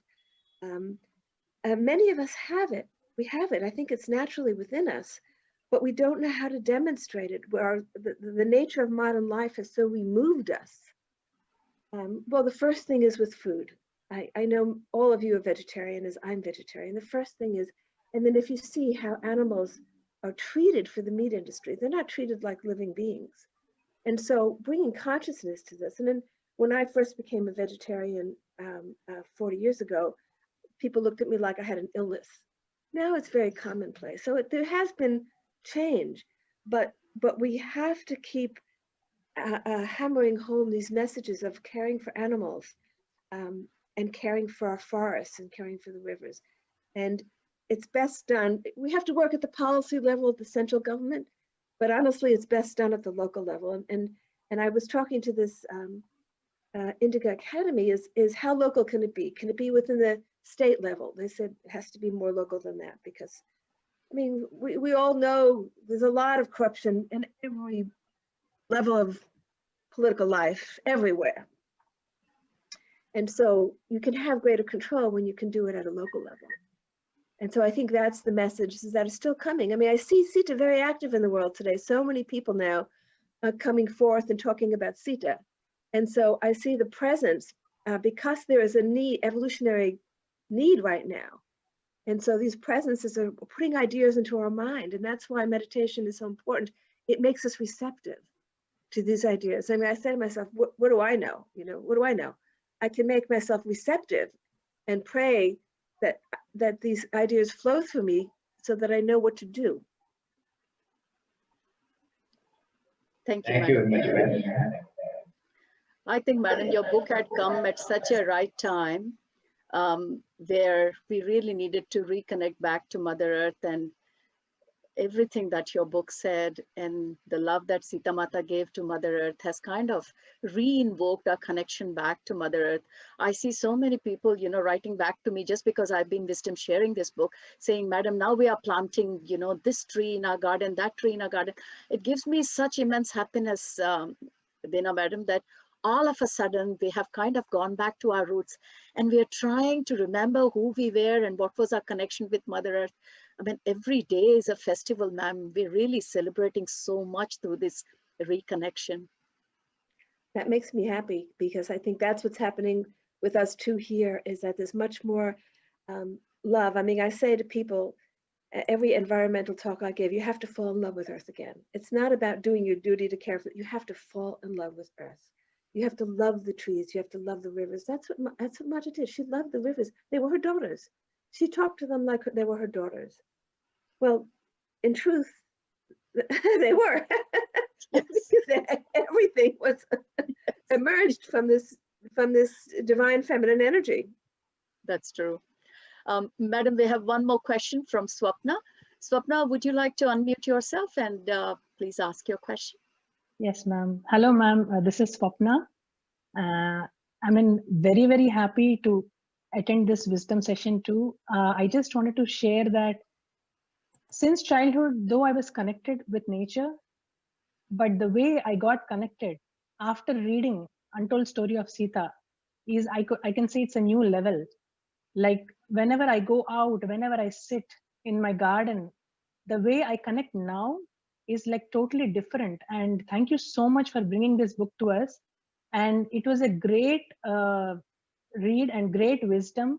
And honestly, the way I could connect to Sita Ma, as you said, like every time it was like Rama, Sita, and family, but it was, we saw a friend in Sita, like after seeing this, after reading this book.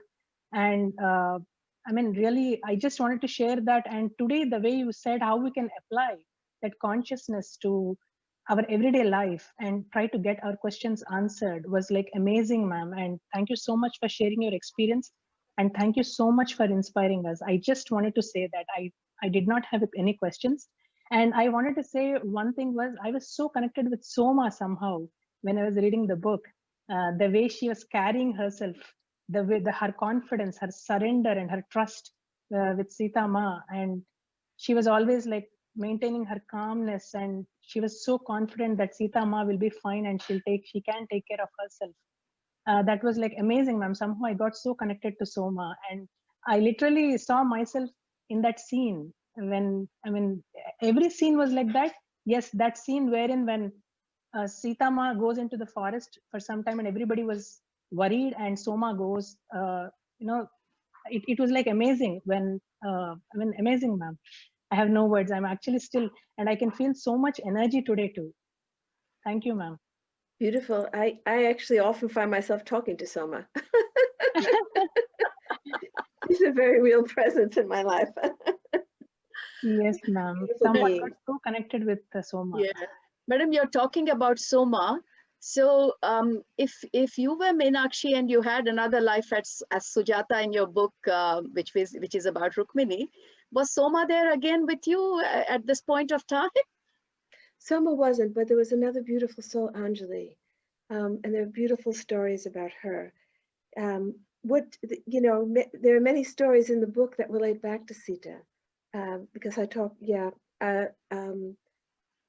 in my story, I'm part of a dance community that was in Vidarbha, Rukmini's kingdom, and I had been to Dwarka, and that's where these memories. I had long ago seen that I had a life in Dwarka, but I didn't know the details until I went to Dwarka, and then when Rukmini marries Krishna and moves to Dwarka, a lot of the communities, because Rukmini was very much into beauty, into the arts, and she loved to go in disguise and watch the dances. She'd always disguise herself as a village woman and go watch the dances at the celebrations.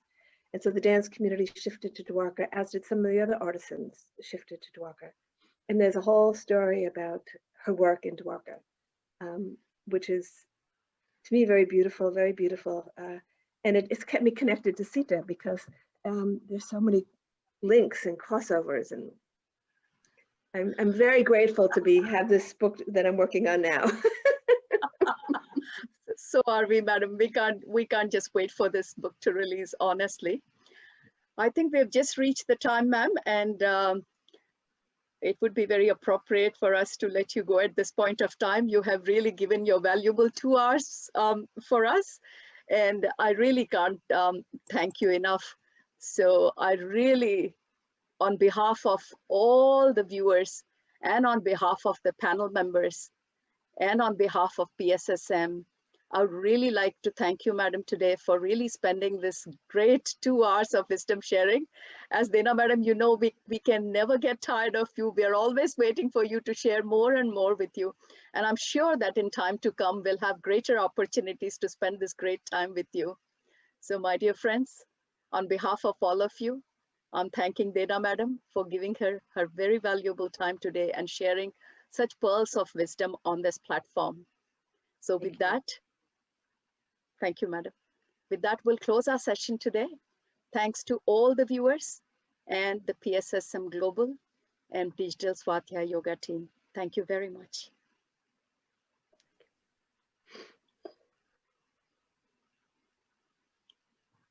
Ma'am, Anuradha madam want to talk with madam.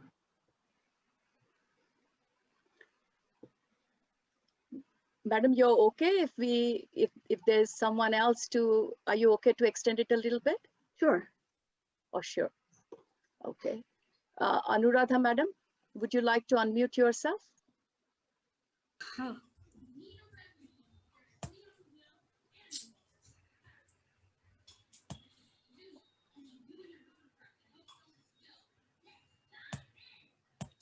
no. Okay. Go ahead, madam. Okay, madam. Okay, thank you, madam. Madam, Dene Mariam, I would like to congratulate you for introducing new book, Rukmini, in the month of March next year. And the session was very excellent. Madam, my question, my last little bit question, please share your past lives from Anuradha. That's not a small question.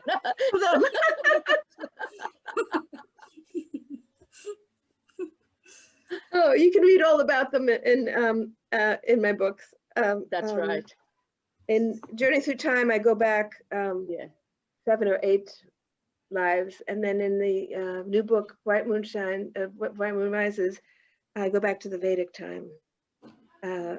So you know, I'm happy to share, but it would take a long time. 5 minutes. 5 minutes. Anuradha, I think the book that madam referred, it's quite a great detail about all her past lives. Madam would be here, I think, for the next half an hour if she has to describe that book. I'll leave that to madam.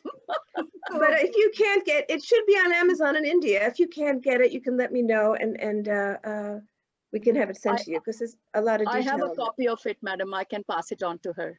Okay. Okay. I have read that book and it's amazing. I'll send it to her. Okay. Anuradha, you have any other questions apart from that past life questions? Oh, no, madam. I don't have any questions, but the session was excellent and your anchoring is very nice. And we are congratulates you both from Swadhyaya team, Anuradha, Sai Teja and Swarnalata. Thank you. Thank you so much. Sai, are you happy for me to close this session, or is there any other question that I can't see here? Yes, ma'am. I want to conclude with somewhat. Madam, it's a blessing to have you here, madam, to share your wisdom. And we are eagerly waiting for Rukmini to come forward, madam. And thank you so much, madam, for coming here and sharing your wisdom with us. It is a pleasant day, madam. Thank you so much, madam. Madam, even thanks for sharing your email ID address. Thank you. You are my spiritual family, so I feel very close to all of you. So it's always a pleasure to be here talking to you, because I feel like our minds come together. You know, we're in the same consciousness. So. Yeah. Madam, can I take a picture, madam? Madam, can I take a picture? Can I take a picture now? Of the screenshot, you mean? Your screenshot, yes, Sai? it's a screenshot, ma'am. Madam, is it okay for you?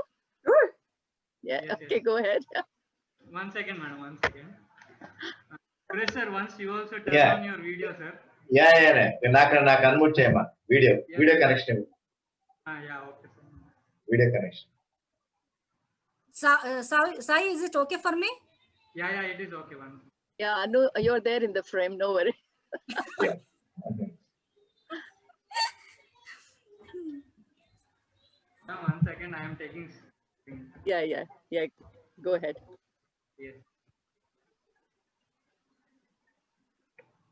Yeah, it is our real opportunity, madam. You are calling us your soul family. We feel very, very happy.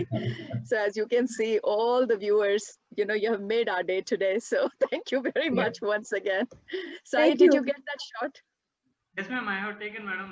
Really, it's a pleasure to have you, madam, to share the wisdom. Thank you so much. And Saraya, madam, thank you for your anchoring. Thank you. It's been very nice, madam. Thank you so much. Thank you, very much, everybody. madam. Thank you, and see you soon, I'm sure. Saroja ma'am.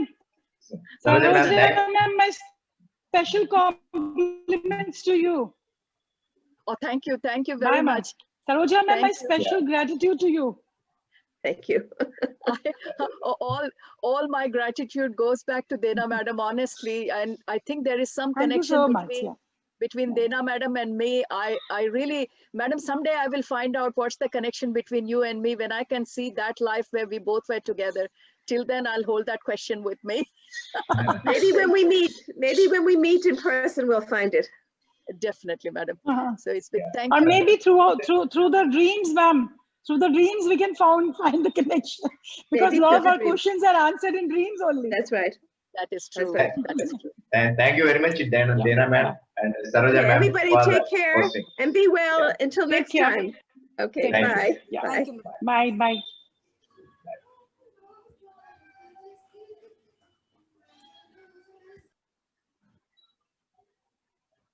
Hello.